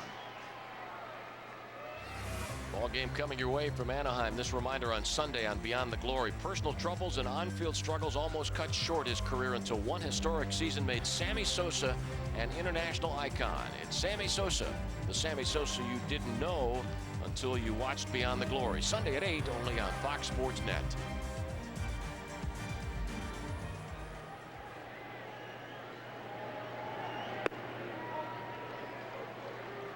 Final from Kansas City, a rain-shortened game.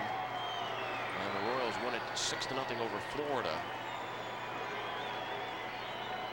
That gives Atlanta a 5.5 game advantage in the National League East.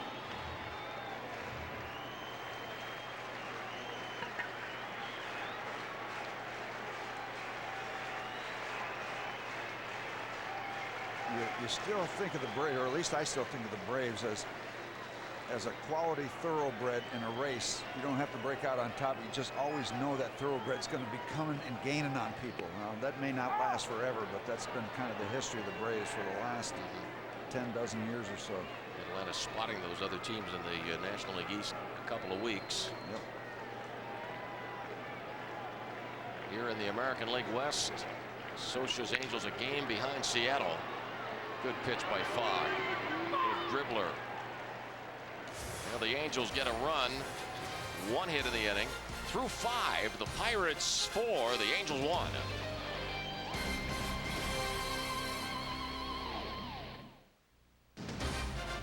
Pittsburgh Pirates baseball on Fox Sports Net is brought to you by Chrysler. Drive equals love. And by Aflac. Ask about it at work.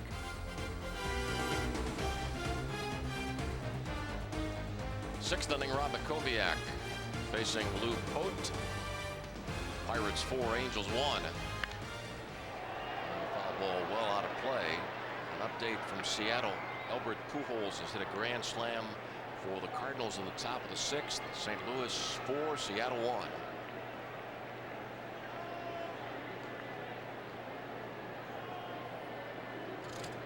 Makoviak suffered the ankle injury on Saturday against Milwaukee. Some fear that he'd be out for an extended period of time. Good sliding stop by Eckstein. One away. We saw Rob Makoviak sent up to the on-deck circle. Did not have a chance to bat on Sunday. Then yesterday was a pinch hitter and remained in the game at third base. Able to start at third tonight. Acquitted himself very nicely last night with a double and then a single. Pokey's won for his 2 for 2 tonight. Singled in the 2nd and doubled home run on the 4th. Well, I was concerned a little bit when Rob took that header at first base, but not as concerned as I was last year when he literally collapsed at home plate. I thought he just really tore his knee up when he took that swing and miss and just crumbled down on the ground. You never know how serious that is going to be, and it was a scary moment. I really thought he did some severe damage.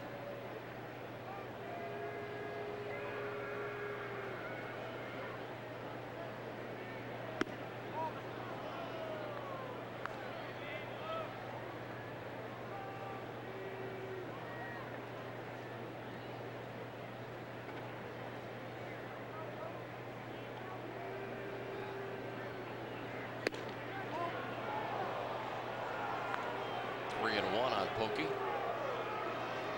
According to the schedule, this should be the triple. Single and double.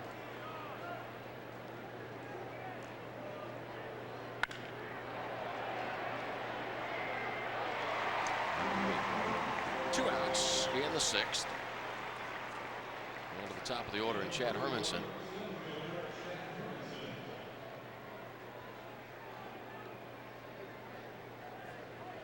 Pirates and Angels tomorrow night. Joe Beimel has the start in the final game of the series.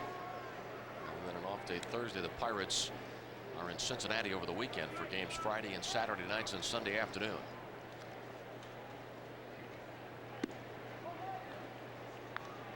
Pirates will see another veteran right-hander, Aaron Seeley, who is 6-3 for the Halos.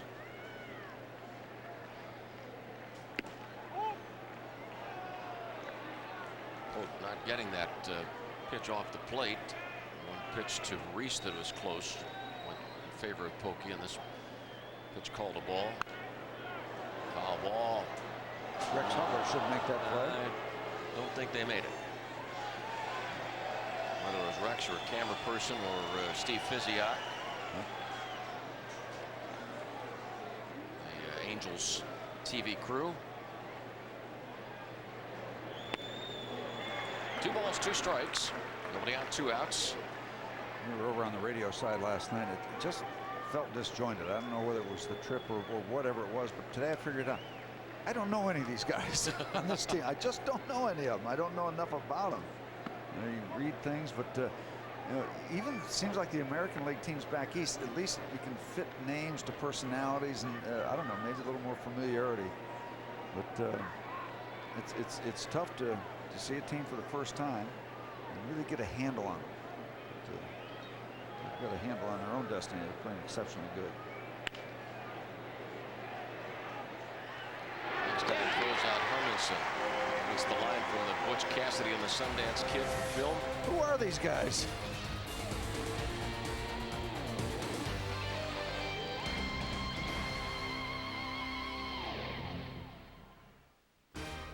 Pittsburgh Pirates baseball on Fox Sports Net is brought to you by Hyundai. Driving is believing.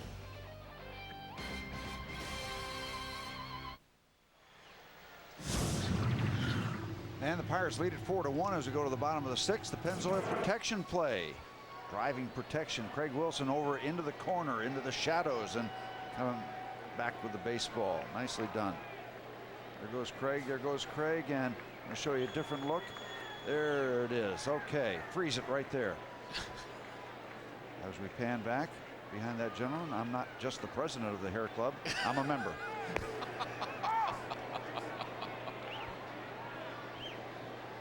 Strike called on Troy Glass. Pennzoil protection play. I guess I can't go back to the pitcher scouting report anymore. Sure you can. Josh keeps on trucking. Maybe running out there again in the 8th inning. So far so good. Just 1 run on 3 hits for Josh Fogg. His 13th start. No. There it is. Brought to you by PNC. Running game, well, steal a base on him. Fly ball to Craig Wilson. 1 down in the 6th. And only 3 hits off Josh. It's time that Josh stretched out and get that first major league complete game. We talked to Kip Wells, and we're going to have a look at that tomorrow. Kip very proud that he has his first CG under his belt. Coors Light, what's on tap tomorrow? Airtime 10 o'clock. Joe Beimel gets Aaron Seeley. Beimel made his first start of the year on Friday against Milwaukee and pitched 5 innings, allowed only 1 run and 2 hits. As the Pirates beat the Brewers 6-1.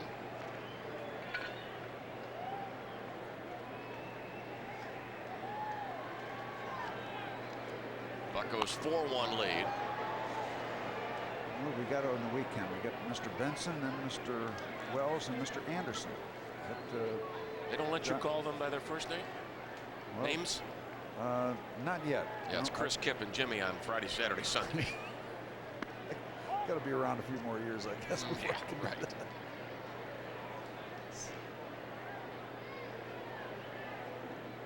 Robert Kip Wells, if you want to be particular about a given name. Crack of the bat on that solid line drive. I ran out of time in my interview with Kip Wells. I was going to ask him how a gunslinging Texas ever wound up in Massachusetts playing in the Cape Cod League. I did ask him later. He says, I don't know. He said, that's a little different program from what I was used to when I was growing up in a Lone Star State.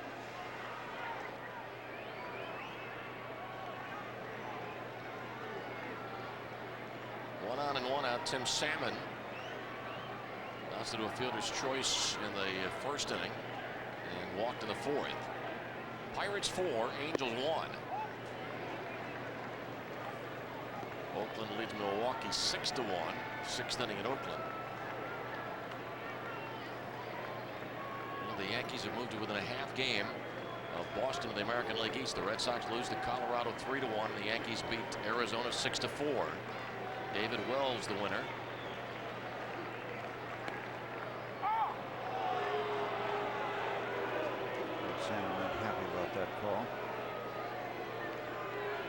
about time for the Pirates to turn their first double play of the evening. And there have been 10 ground ball double plays behind Josh Fogg this year.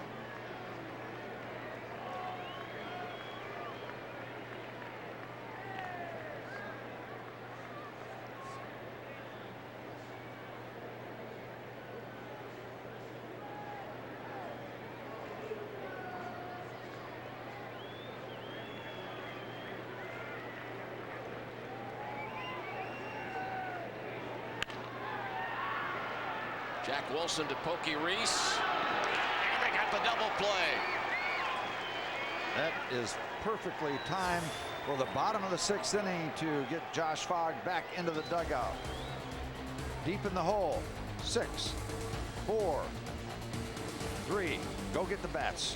4-1 Bucks. You're watching Fox Sports Net's exclusive coverage of the Pittsburgh Pirates. Our producers Tom Hewitt, director Dennis Galloway, along with Lynn Holden and Mark Vidonic. 4-1 lead after the double play.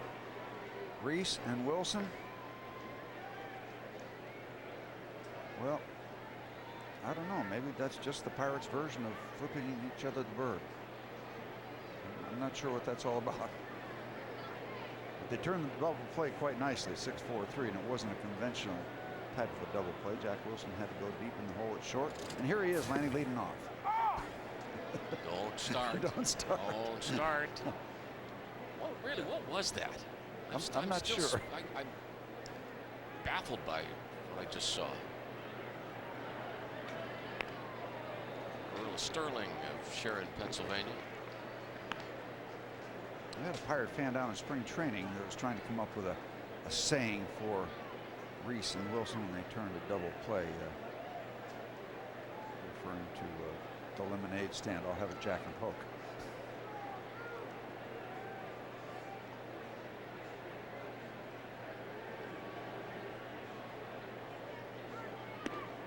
One ball and 2 strikes.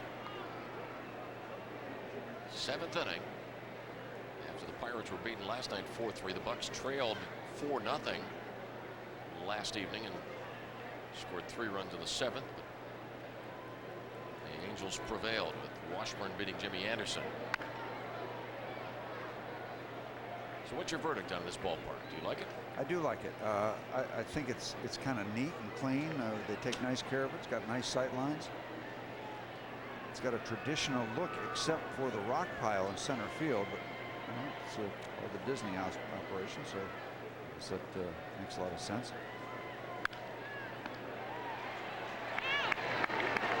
Play at first base. One away in the 7th inning. A big night at the ballpark. June 26th. All fans will receive a Jason Kendall bobblehead doll courtesy of Pepsi. For tickets, call 1-877-893-BUCKS or visit PittsburghPirates.com.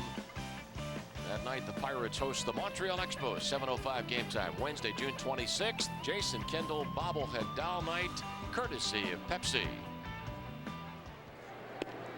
And Jason takes a strike. The Angels played their first year in the American League, 1961.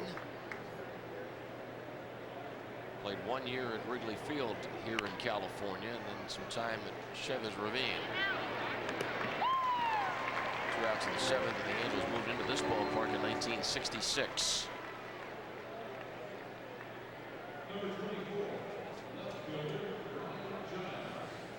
The Best Damn Sports Show Period's All-Star Summer kicks off. It's a month-long celebration with special guest Shaq, Barry Bonds, The Rock, and many more.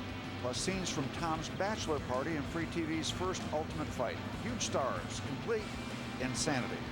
The Best Damn Sports Show Period's All-Star Summer later this month on Fox Sports Net. Insanity. They haven't called you yet, huh? Well, you're who's reading it. 1-1 on Giles. The Pirates 4, the Angels 1.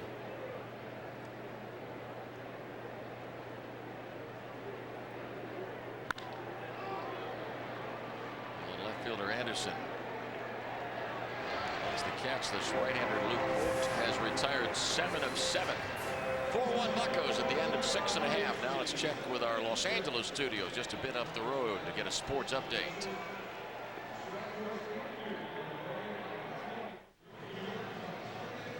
Now is that a mullet? I don't know, looks like an Expos hat. Oh, okay. Well, oh, I see. Yeah. Yeah. Oh, yeah, yeah. I rely on you for things like this. Yeah, that's your own fault. Bottom of the 7th, Brad Fulmer to lead off. And sometime during this half inning, we want to go back to our map of Los Angeles and see if we can zero in on the area from which Bob Walk hails. I mean, he's a Pittsburgher now, through and through, but There was a time. there was a time that he was one of them.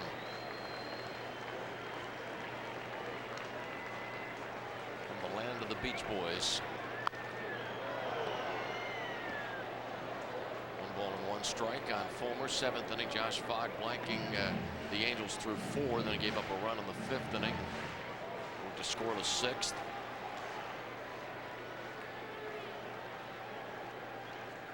Four times Josh has pitched through 7th inning. 2 balls, 1 strike.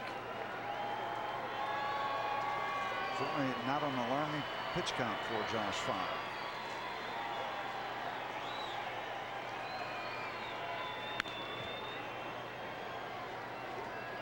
2 balls, 2 strikes. Can we go to the map now, gentlemen? Then we can zero in on Los Angeles. First of all, shows downtown LA. Here's downtown LA. Bob Walk hails from that area where the dot is and spent his summers working up in that area at a Seven Flags theme park. 6 Flags, I think. Well, there were 7 because of him. He bought his own flag, and then he learned that he could make a better living when he came down here, got in a boat, and came to Pittsburgh over in here. That's where you turn right there. That was the key career move for Bob, making this turn.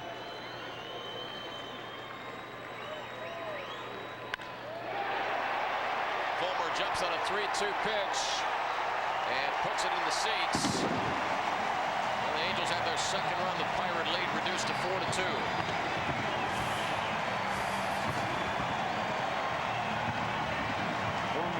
Fulmer's 6th home run of the year, number 12 given up by Josh. 2-run ball game. Brad Fulmer, the strong boy that came from the Texas Rangers to Montreal. He spent time in both of those towns before becoming an Anaheim Angel. And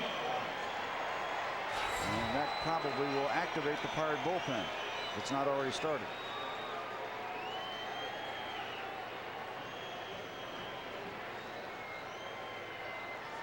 Kendall's told to go to the mound to talk to Fogg. Scott Sauerbeck warming up. And not wasting any time.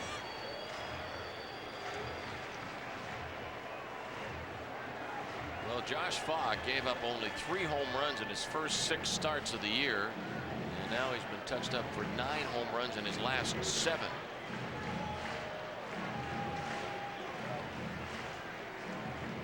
Leadoff home run. The Pirates 4, the Angels 2. This is an Angel ball club that has posted quite a few come from behind wins.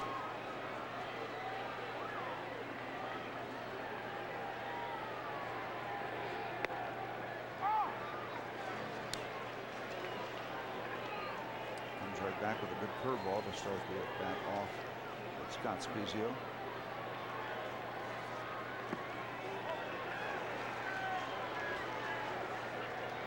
One ball, 1 strike.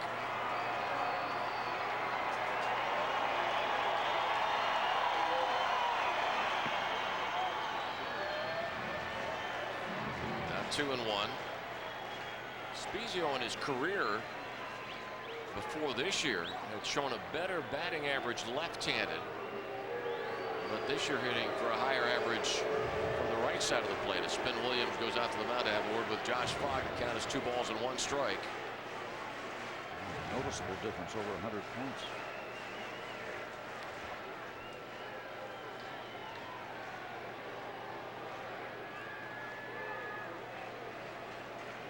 Fenners joins Scott Sauerbeck in the bullpen, which is the two bullpens here in Anaheim are contiguous, with the Pirates occupying the back pen.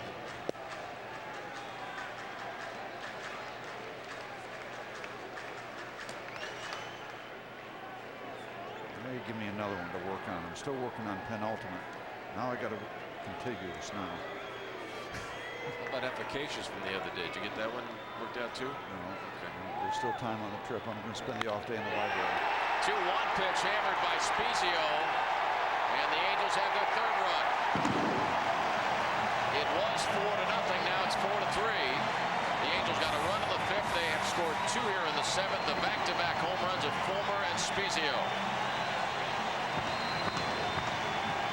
I think the time to give Scott Sauerbeck is just about enough right now. See if Lloyd McClendon lets Josh Fogg continue, but a couple of long shots to right center field.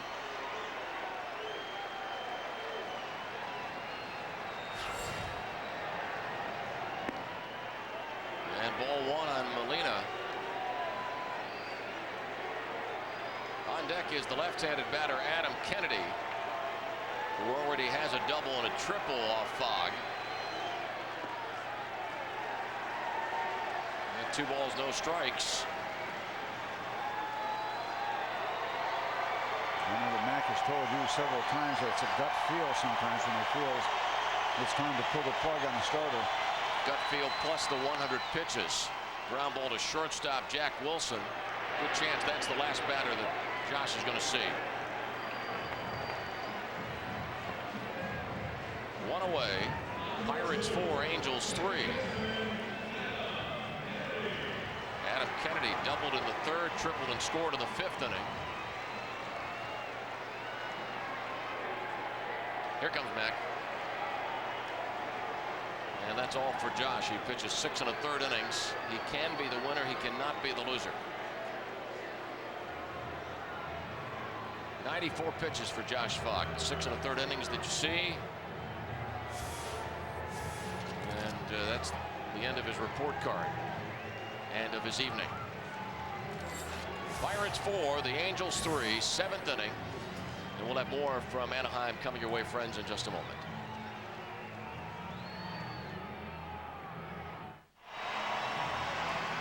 Lloyd McClendon goes to the bullpen as Scott Sauerbeck comes on to work here in the bottom of the 7th. Pirates trying to hold on to that original 4-0 lead. It is now 4-3. It's game looking a little bit like last night's ball game. As Angels got out in front 4-0 last night. The Pirates came back, and one of the Angels are trying to mount a comeback and already have mounted one. Scott Sauerbeck working on a string of 7 consecutive scoreless appearances. Fogg 6 1/3 innings, 3 runs, giving up 6 hits, a couple of walks, 1 intentional, 1 strikeout, 2 long balls, and 2 home runs back to back in the bottom of the 7th inning.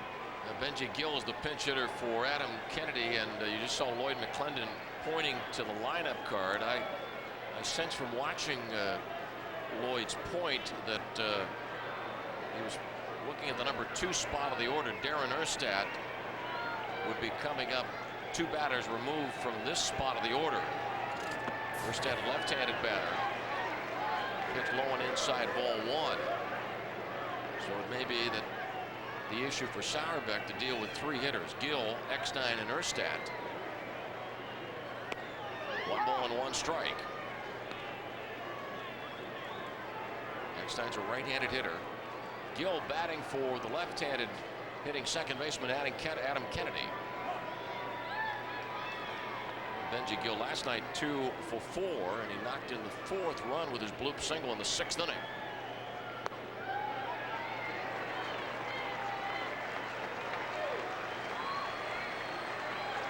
One out, 2 runs in. The Pirates 4, the Angels 3. And 2 balls and 2 strikes. Sauerbeck beat the San Diego Padres in late April, and the win over Milwaukee on Sunday.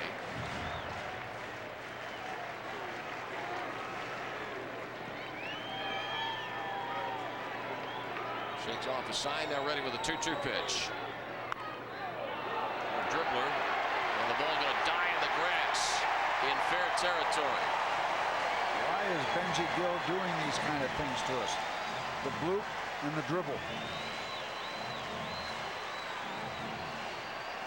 No, Lanny, I'm looking at the scorecard on the Angels side. And go back to the bottom of the third, the leadoff double by Kennedy, and Josh Fogg was able to leave him there. That kind of looms pretty large right now. And the top of the batting order for Eckstein. This reminder following the game. Join Guy and Rob for Pittsburgh Sports Tonight. You'll hear from veteran free agent wide receiver Herman Moore, who visited the Steelers today. Gene Collier takes a look at baseball's interleague play. Stan Savran talks about the future of Mike Tyson in boxing.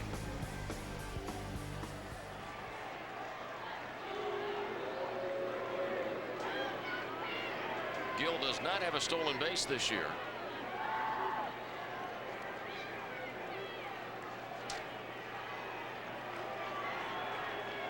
And there have been 4 ground ball double plays behind Scott Sauerbeck this year.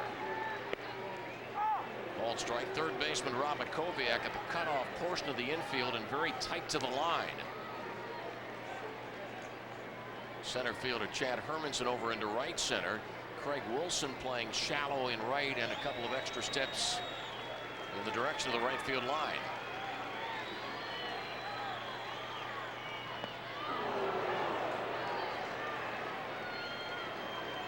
And let us remind you that Darren Erstad, the left-handed batter, is on deck.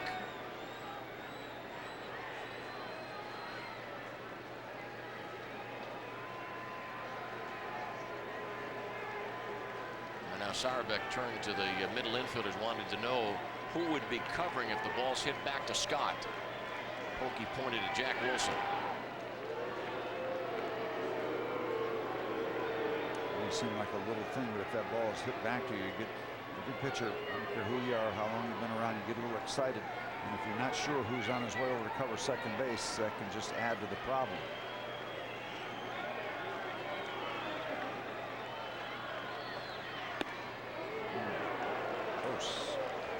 Ago.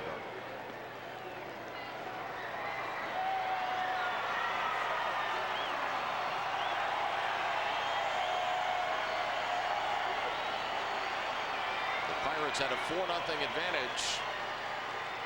After 4.5 innings, the Angels scored 1 run in their half of the 5th and 2 runs here in the 7th. Eckstein was tempted. He didn't swing. 2 balls, 2 strikes. Kevin Young hit a 2-run homer in the 2nd inning. Pokey Reese doubled home Makoviak in the 4th to make it 3-0. Craig Wilson single knocked in Kendall in the 5th inning, and that made it 4-0 Pirates. But right now it is 4-3 Buccos. 2 balls and 2 strikes. Once again, Sauerbeck fires over to first base.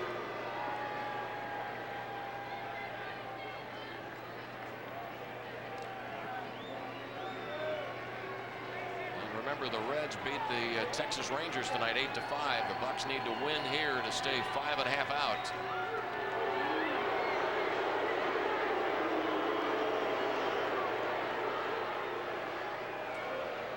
There were 2 Angels picked off last night by Jimmy Anderson. Benji Gill in the 2nd inning and Troy Gloss in the 5th.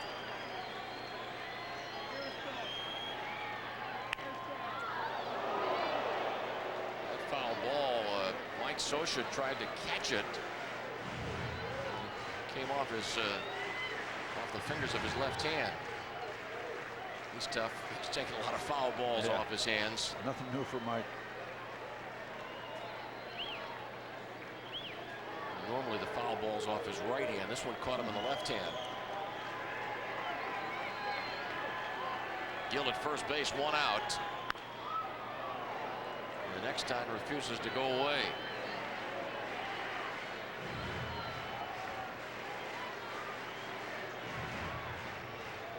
As Steve pointed out, when Eckstein batted in the 5th inning, this guy is very difficult to strike out. He is also one of the more difficult American League hitters to get into a double play.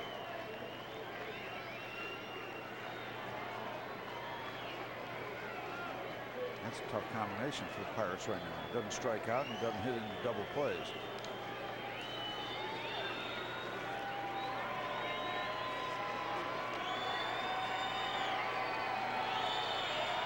7-3 Pirates, 7th inning. A gapper to left center. Hermanson makes the catch. And there are 2 out. Just a moment ago, we showed you that Chad was shading Eckstein into right center, so a pretty good trick for the Pirates center fielder.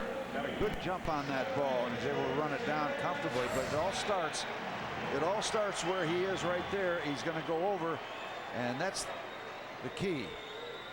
The key is his start, and that ball is up in the air.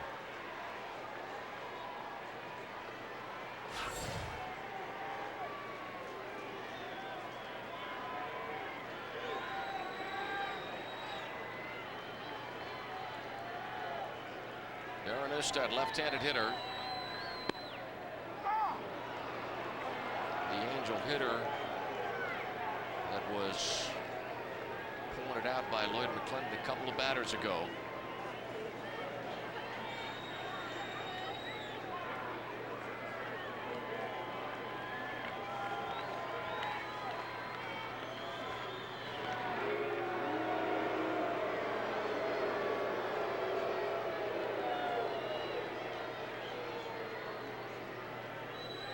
Just a little over 17,500 people here at Edison International tonight.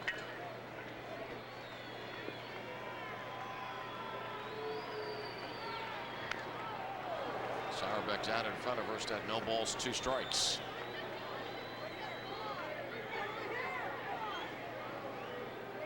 I think the script for Lloyd McClendon had Scott get out of this program in the bottom of the 7th, have somebody hold the fort in the 8th. Go to Mike Williams in the 9th. Perhaps even add on a little bit.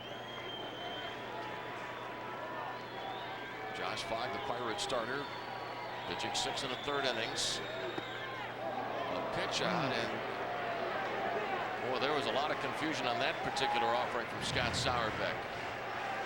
Jason jumps out and almost looks like he got a breaking ball. He's going to go out for the pitch out. That's exactly what he got. Yeah, he got a curveball. It really threw him off. That's just usually automatic, a visual thing. Even if you got the signals wrong, you just go ahead and change everything and throw a fastball outside. You don't throw breaking balls on pitch outs. Let's go back and look at the signs. See if we can. Obviously, Jason called for the pitch out, that he stepped away from the plate. A little dark. I'm not sure we can pick it up.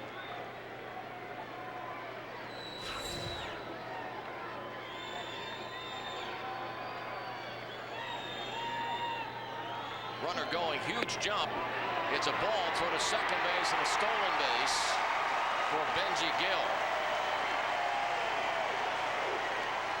Well, the Pirates have thought for the last 10 minutes he was going to take off. He finally did, and it is successful. And the count 2-2. Look at the pitch. See where it is. Inside. Yep, they're saying it curved around the plate. That was late, a good jump to the stolen base. Count remains at 2-2. Gill's first stolen base of the year, so he is at second base, 2 outs.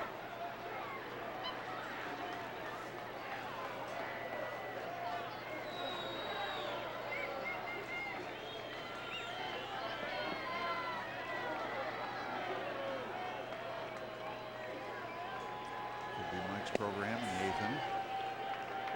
Could be Mike's program this inning if Erstad isn't out.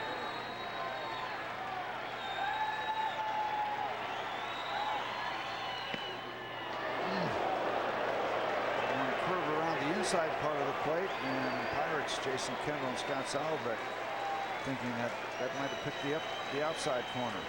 And it's Finn Williams yelling at the home plate umpire from the dugout. Oh my. Yeah, that's a strike, because by the time that ball gets to Kendall, it has already been a strike out in front and closer to that outside corner. 3 balls, 2 strikes, 4-3 Pirates, 7th inning. And the bouncer to Kevin Young. That ends the inning. The Angels scored 2 runs on 3 hits. They get back-to-back home runs from Fulmer and Spezio. At the end of 7, the Pirates 4, the Angels 3. Scott Sauerberg worked to 3 batters in the bottom of the 7th, gave up the infield single to Gill, but retired Eckstein in a fly out to center, and Erstad grounded out. Pirates holding on to a 4-3 lead. Scott conferring with Spin Williams as the Pirates get ready to bat in the 8th. And the designated hitter, Aramis Ramirez. New second baseman Benji Gill. Gill was the pinch hitter in the bottom of the 7th, stays on to play second base. 2 balls, no strikes. Update from Seattle.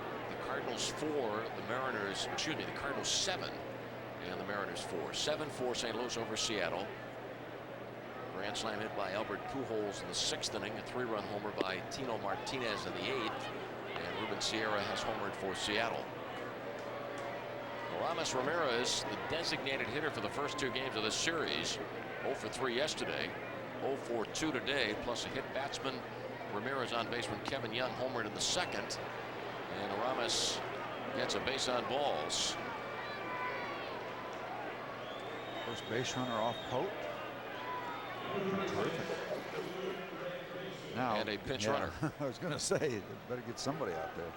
So Nunez becomes the pinch runner and would become the designated hitter.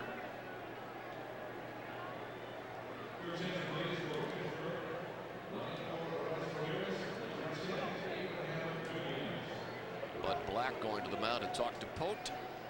And everybody else. Your attendance is mandatory. Other scores in Major League Baseball. The Reds win at Texas 8-5. Colorado 3. Boston won the final from Fenway. And the Red Sox lead over the Yankees only a half game. Donnie Wall warming up in the bullpen. The Yankees beat Arizona 6-4. David Wells the winner. Jason Giambi, Nick Johnson, and Robin Ventura homered for the Yankees. And Luis Gonzalez a home run for the defending champion Arizona Diamondbacks. And Arizona stays a game in front of the Dodgers. LA losing to Tampa Bay 11-2 in St. Petersburg. As Jared Sandberg hit 2 home runs in 1 inning. He homered twice in the 9-run Devil Rays 5th inning. San Francisco over Toronto 9-2. Ryan Jensen the winner. Meeting adjourned. Nunez at first. Craig Wilson singled in the Pirates' 4th run in the 5th. It's the Buccos 4. The Angels 3.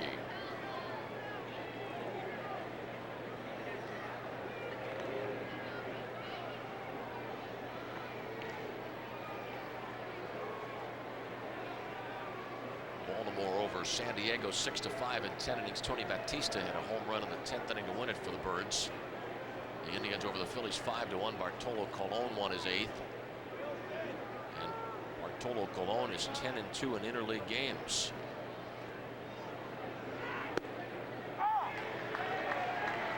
Randy Wolf, the Phillies loser. The White Sox defeated the Mets 10-8. Todd Ritchie won his 4th. Todd's 4-8. Frank Thomas 1 home run. Magglio Ordonez 1 home run for the White Sox. And teammate Paul Konerko hit 2. White Sox 5 back of Minnesota in the American League Central. Wilson's fly ball drops in front of center fielder Darren Erstad. The Pirates have 2 men on base, nobody out. Buccos leading 4-3, trying to add to the lead. And a couple of nice late at bats for Craig Wilson. The RBI single in the 5th. How important is that in a 1-run ball game? And now helps continue the program here in the 8th. We were conferring on the Angels infield, wondering if Kevin Young would be asked to bunt. It doesn't happen very often, but we'll have a time to ponder that because the Angels will make a pitching change. The Pirates 4, the Angels 3. Our ball game in the 8th inning. Couple of Pirates on base, nobody out, and we'll have more in a moment. Veteran Donnie Wall first came to the big leagues with the Houston Astros back in 1995. Check his numbers out. He's also spent a little time with the San Diego Padres and the New York Mets.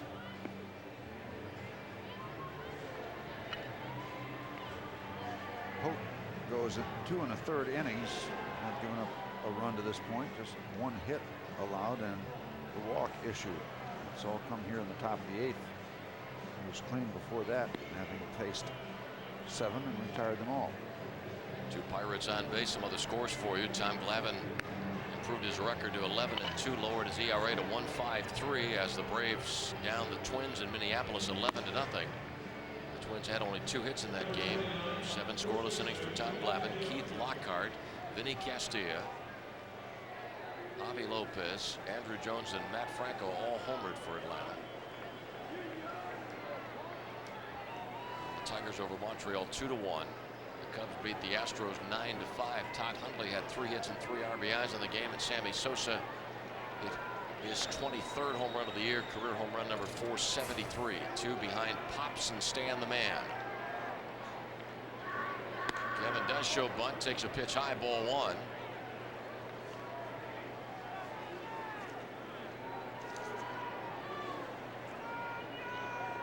On deck, Rob Makoviak. And he would be followed by Pokey Reese. Nunez, the runner at second base. Craig Wilson at first, nobody out. Bunt is down. Foul ball. 1-1 the count. Kevin back to home plate. Almost a little bit of a traffic problem with Molina and Donnie Wall. If they both scrape down at that ball at the same time, they don't hit it just right, could have been a disaster, but it's averted. Wall hangs on the line momentarily as Molina's trying to tell Donnie Wall, stay away, I got it covered.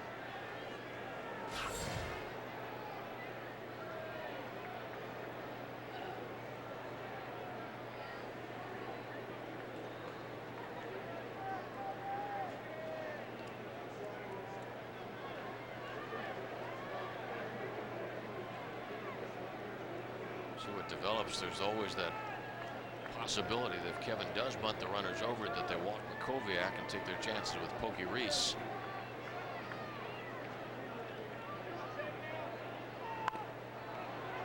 Donnie Wall fires to third base, and Nunez is out. The third baseman Doss stayed back, and Wall covered the left side of the infield. The out at third, 1-5. Craig Wilson to second, Kevin Young at first. A huge out for the Angels.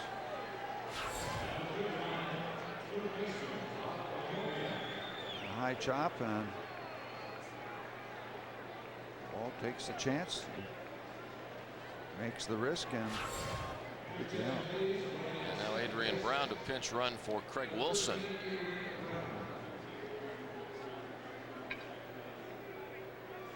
Because of the use of the designated hitter, the Pirates had only 4 extra position players at the start of the game. Now the Bucks are down to 2. Mike Benjamin and Keith Osick.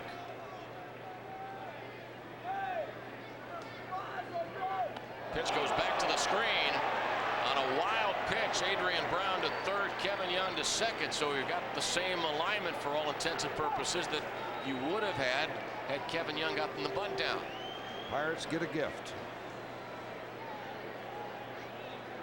Now do they walk Makoviak? And this is a flyer. I mean, Donnie Wall doesn't even come close. I don't know whether his hand slipped on the ball or what happened. The answer to the question is yes, they put Makoviak on, or they will. You know, Pokey has had 3 really good at bats, a single, double, and then a line drive to the left fielder.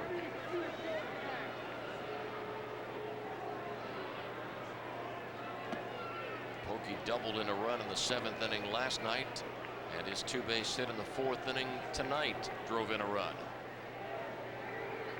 Pokey has not been wasting too many of his hits recently. The home run Sunday could be a game winner.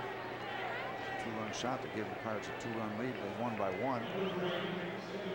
Keeps it going here in the road.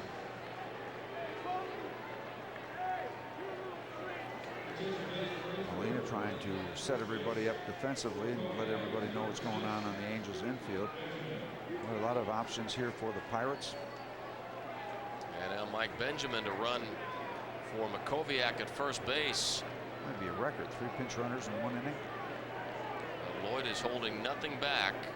Makoviak bothered by the bad ankle, giving way to Benjamin. Now just Keith Osick available off the bench in terms of the position players.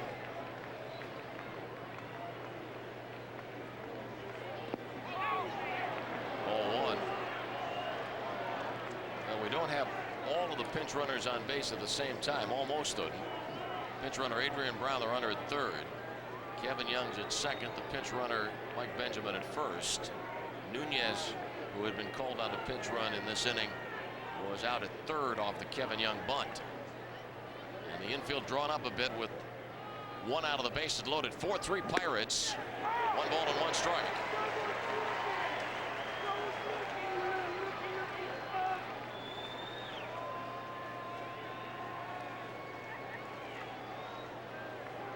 Pokey Reese does not have a grand slam in his major league career. And hitting just .205 with the bases loaded lifetime. The Pirates as a team this year have done a good job hitting with the bases loaded for average, but we've not seen a Pirate grand slam in 2002. Until tonight. No, off the wall. Adrian Brown scores. Kevin Young scores. Mike Benjamin scores. A 3-run double by Pokey Reese. The Pirates 7, the Angels 3. Pokey keeps it going. Everybody cleared off the base pass except the Pirates second baseman, and that busts this thing wide open as they're playing up short, trying to protect from a short base hit that would add to the Pirate lead. They get burned on the backside as Pokey gets it over the head of Anderson, almost gets it out of here, but they were playing short to take the base hit away. It cost them 3 runs.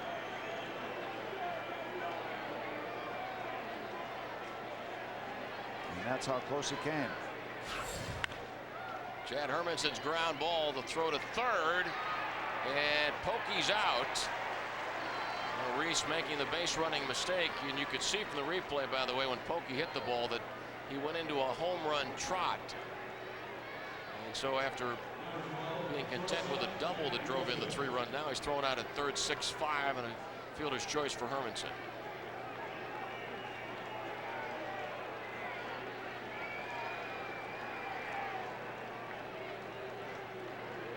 And Jack Wilson, the batter.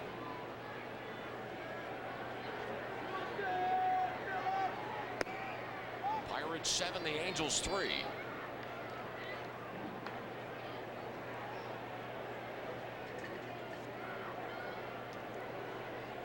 In the bottom of the 8th, we'll see Adrian Brown stay in the game to play right field and Benjamin take over at third.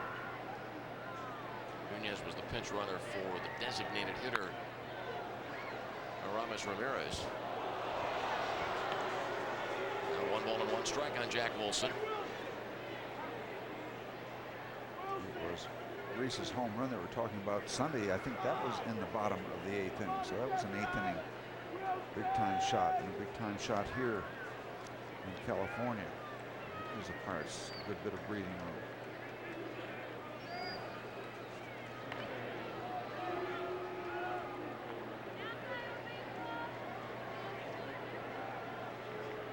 Pokey had 1 RBI on Saturday, 2 on Sunday, 1 yesterday, and 4 today. So in the span of 4 days, Pokey has seen his RBI total jump from 9 to 17. Runner at first going, swing and a miss, throw to second base on a bounce, and Hermanson is safe as the shortstop Eckstein had trouble coming up with that throw. Hermanson's 5th stolen base of the year. The throw was in time, but they couldn't handle the bounce. It actually got loose before Hermanson made contact. Chad might have been able to kick the ball out of the glove. Closer look. Yep. That's what happened. Fancy footwork. Check swing. 2 balls, 2 strikes, 7-3 Pirates, 8th inning. Really something. Pokey Reese had only a total of 9 RBIs through the Pirates Friday night game. That was the Buccos' 60th game of the year, and now he's knocked in 8 runs in the last 4 days. Almost similar to the kind of stuff Pokey was doing the first week or 10 days, 2 weeks of the season. They're off to a hot start, and then the bat went cold. Jack Wilson strikes out. The Pirates scored 3 runs in the top of the 8th inning. At the end of 7 1/2, the Pirates 7, the Angels 3.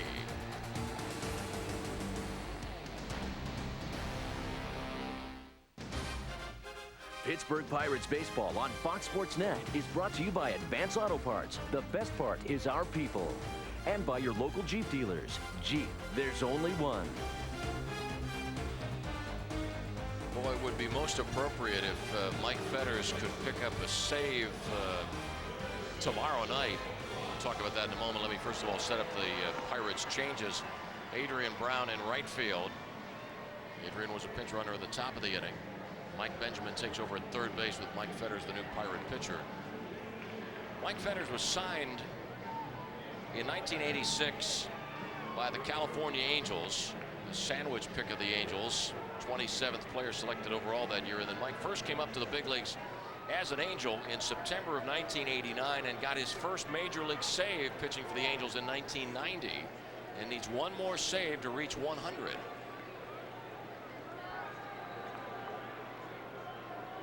Does not qualify for a save tonight.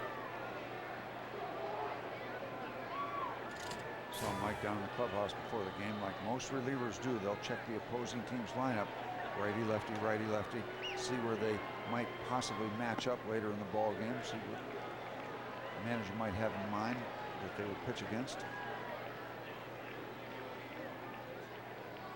Loss homered last night, but he's 0 for 3 tonight.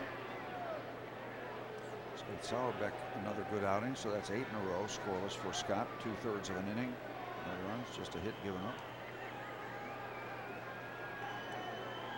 240 runs, $1,200 from Safe Auto Insurance to Mothers Against Drunk Driving.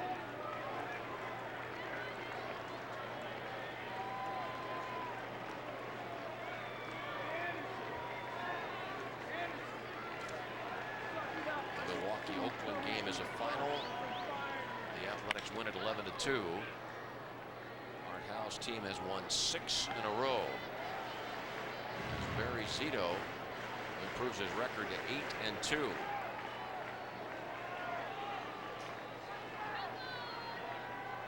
That's heading toward all-star qualifier type numbers. For Zito, his 7th straight win. Jermaine Dye drove in 4 runs.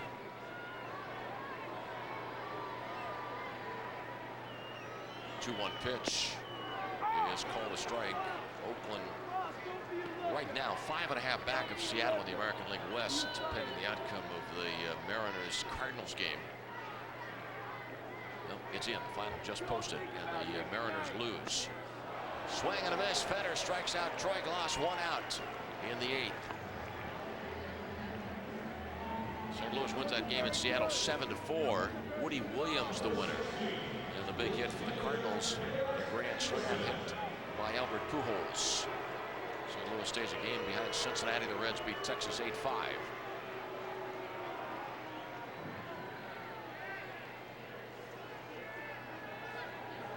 The Pirates 7 and the Angels 3.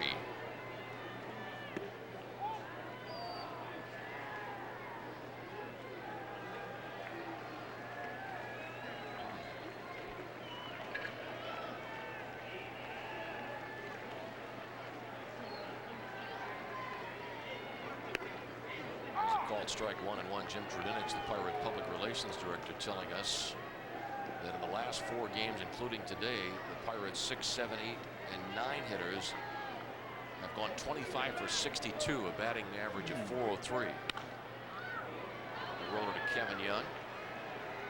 2 outs of the 8th. The Pirates 7 and the Angels 3. The Pirates scored 2 in the 2nd, 1 in the 4th, 1 in the 5th, 3 in the 8th.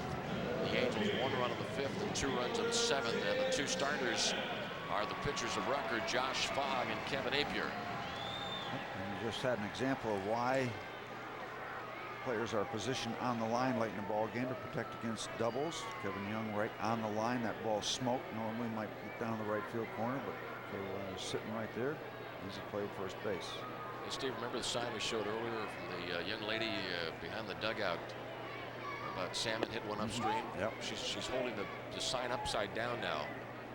That's the distress signal, isn't it? Yeah, I think so. She wants them Or does hit. she want him hit downstream? Yeah, I think so. I think the 4-run deficit. Or does she not realize that the sign's upside down? There is the option I think I'd vote for.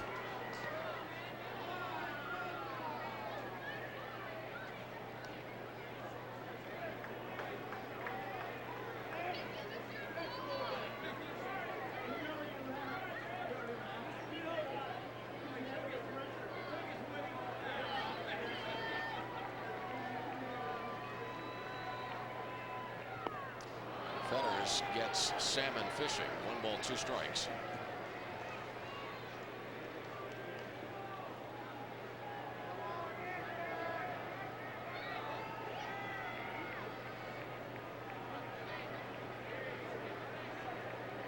Let's see if catch and release. Yep. Mike Fetters comes charging off the mound after pitching a 1-2-3 bottom of the 8th. Nice going, Michael. 7-3 Buccos. Now to the 9th inning. The Steelers played host to a special guest today. Coming up on Pittsburgh Sports Tonight. I'm Rob King. Herman Moore was in town to work out for the Steelers. You'll get the latest from the South Side. Hi, it's Gene Collier. Join us tonight. We'll talk about the good things about interleague play, and we won't keep it.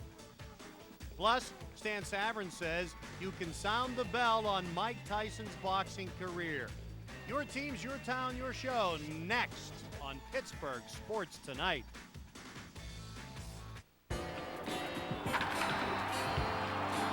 You know it's all about the food. Sitting down or standing up. It's all about nachos and T-bones. Hey, where's that hot dog guy? It's all about good times, hanging out, good eats, good friends. Man, this is what it's all about. Pirates baseball at PNC Park. It's all about you. All fans 12 and younger receive a Kids Pierogi character t-shirt courtesy of Mrs. T's Pierogies on Sunday, June 23rd. At Advance Auto Parts, we believe in doing it yourself. So we made this commercial ourselves. Yeah, we're rolling. Go ahead. 3, 2, 1.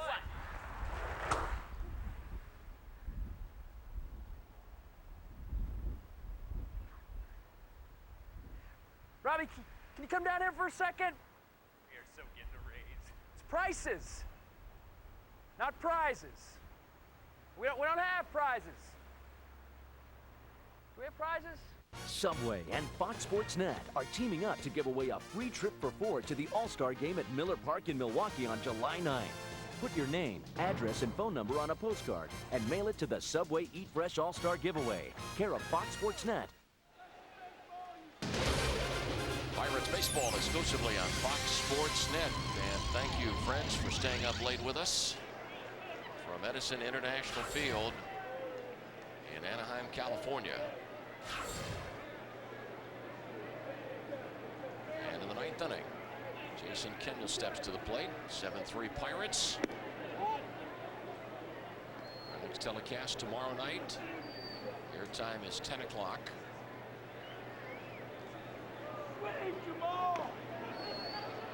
The dribbler, Donnie Walsh, got it in fair territory and throws out Kendall. 1 away. 7-3 Pirates in the 9th.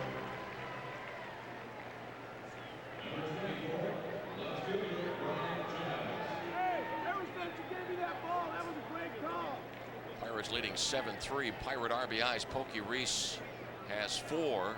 Kevin Young 2. Craig Wilson 1.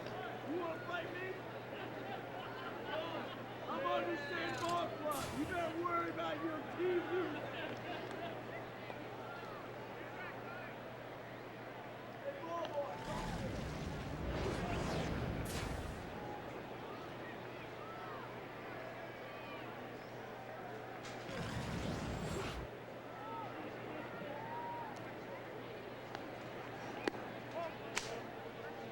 Two balls, no strikes.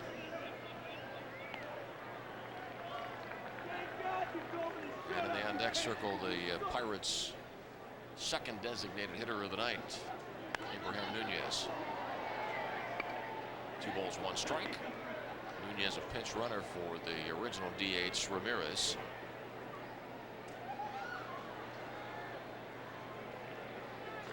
In case you're not familiar with the DH rules, you can put your DH in the field, but if you do so, you lose him as a designated hitter. He's just one of the guys, huh? You might see Brian Bollinger in the bottom of the ninth. All of a sudden, he started loosening up in the Pirate bullpens. On the infield, first baseman Spezio's got it 2 away in the ninth.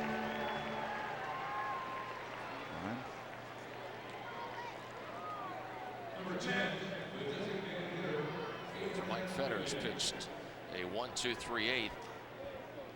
Josh Fox, 6 1/3 innings, allowed 3 runs. It's a quality start for Josh. Sauerbeck, 2/3 of an inning scoreless.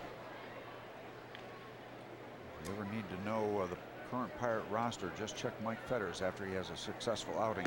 He checks in with everybody in the dugout. I mean, he is so into it. It's kind of fun to watch. It doesn't hold much back. Sure wish everyone who's a Pirate fan could spend a little time with Mike Fetters. Aging guy. Now the Pirates retired in order at the top of the ninth, looking ahead to the Angels' bottom of the ninth inning. Brad Fulmer, Scott Spezio, and Benji Molina. 7-3 Buccos. It is the Crucible. And all who aspire to greatness must pass through it.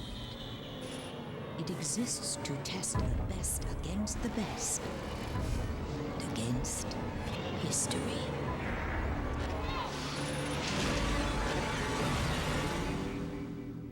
The 2002 All-Star Game, this July on Fox.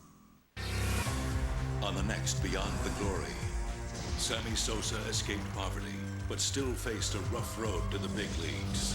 I had my doubts about signing him. Personal troubles and on-field struggles almost cut short his career. When you're a good player, jealousy will be around you. Until one historic season made Sosa an international icon. He's a modern-day Babe Ruth.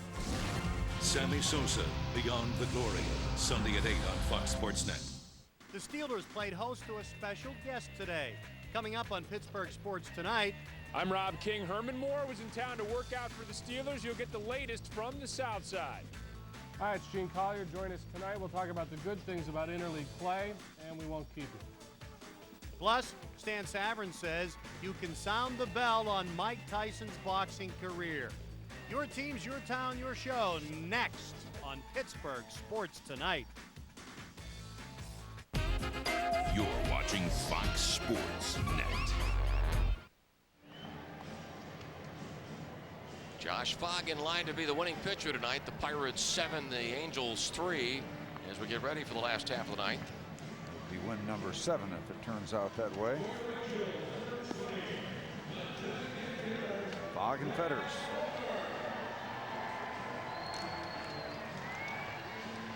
Brian Bollinger will try to put a lid on this thing as he will work the bottom of the ninth inning. Pirates leading by 4.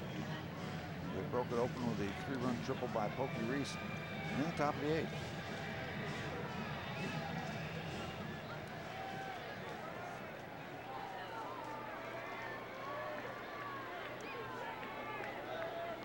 Brad Fulmer and Scott Spezio hit back-to-back home runs off Fogg in the 7th.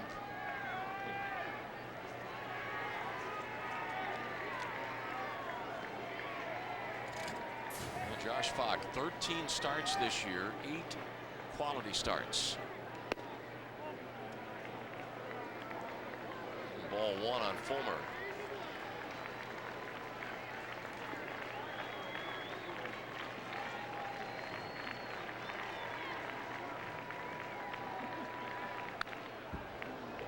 Ball 1 strike. I think it was Brad Fulmer straight up for Lee Stevens, that trade between Texas and Montreal.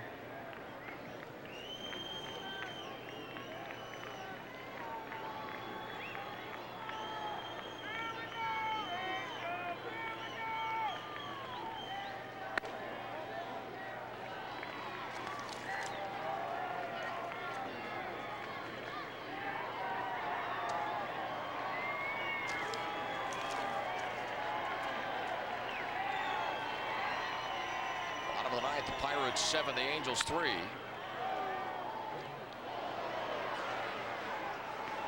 Seattle has been beaten by St. Louis 7-4. Means the Angels would stay a game out of first place. Oakland has moved to within 5. The Reds beat Texas 8-5. If the Pirates win tonight, Buccos 5.5 games out of first place, remaining 5.5 back. And 3-2.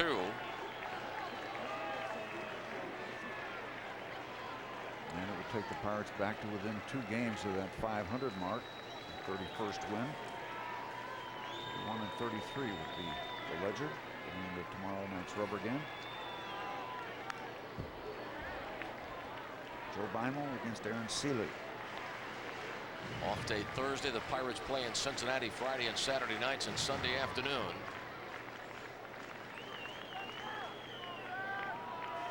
Joe Beimel's second start of the year when he toes the rubber Wednesday night.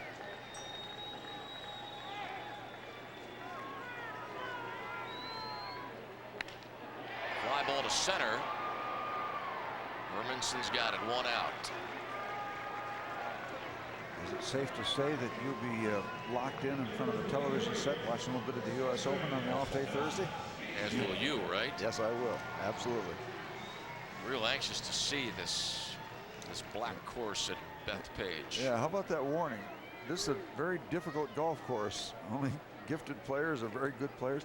And what, it costs $35, $39 to play it. It's a great story. Spezio takes ball 1. The U.S. Open starts Thursday and concludes on Father's Day. It's traditional. Here's this 1-ball pitch down low. 2 balls, no strikes, 1 out, 9th inning.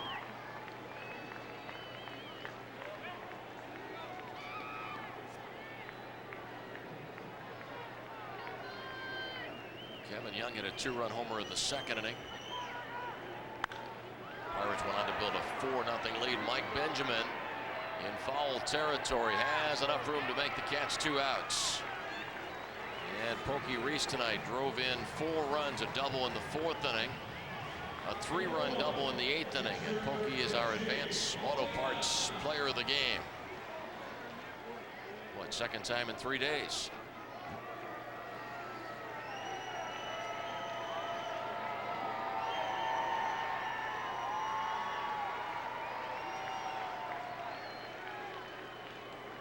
Speaking of the game of golf, congratulations to Roy Vucinich, Allegheny Country Club, finishing at, I think, in 3rd place in the Senior Open or Senior Invitational Big Time Major Championship. You know, I never did hear who won the Mario Lemieux Classic. I never did either. I did not.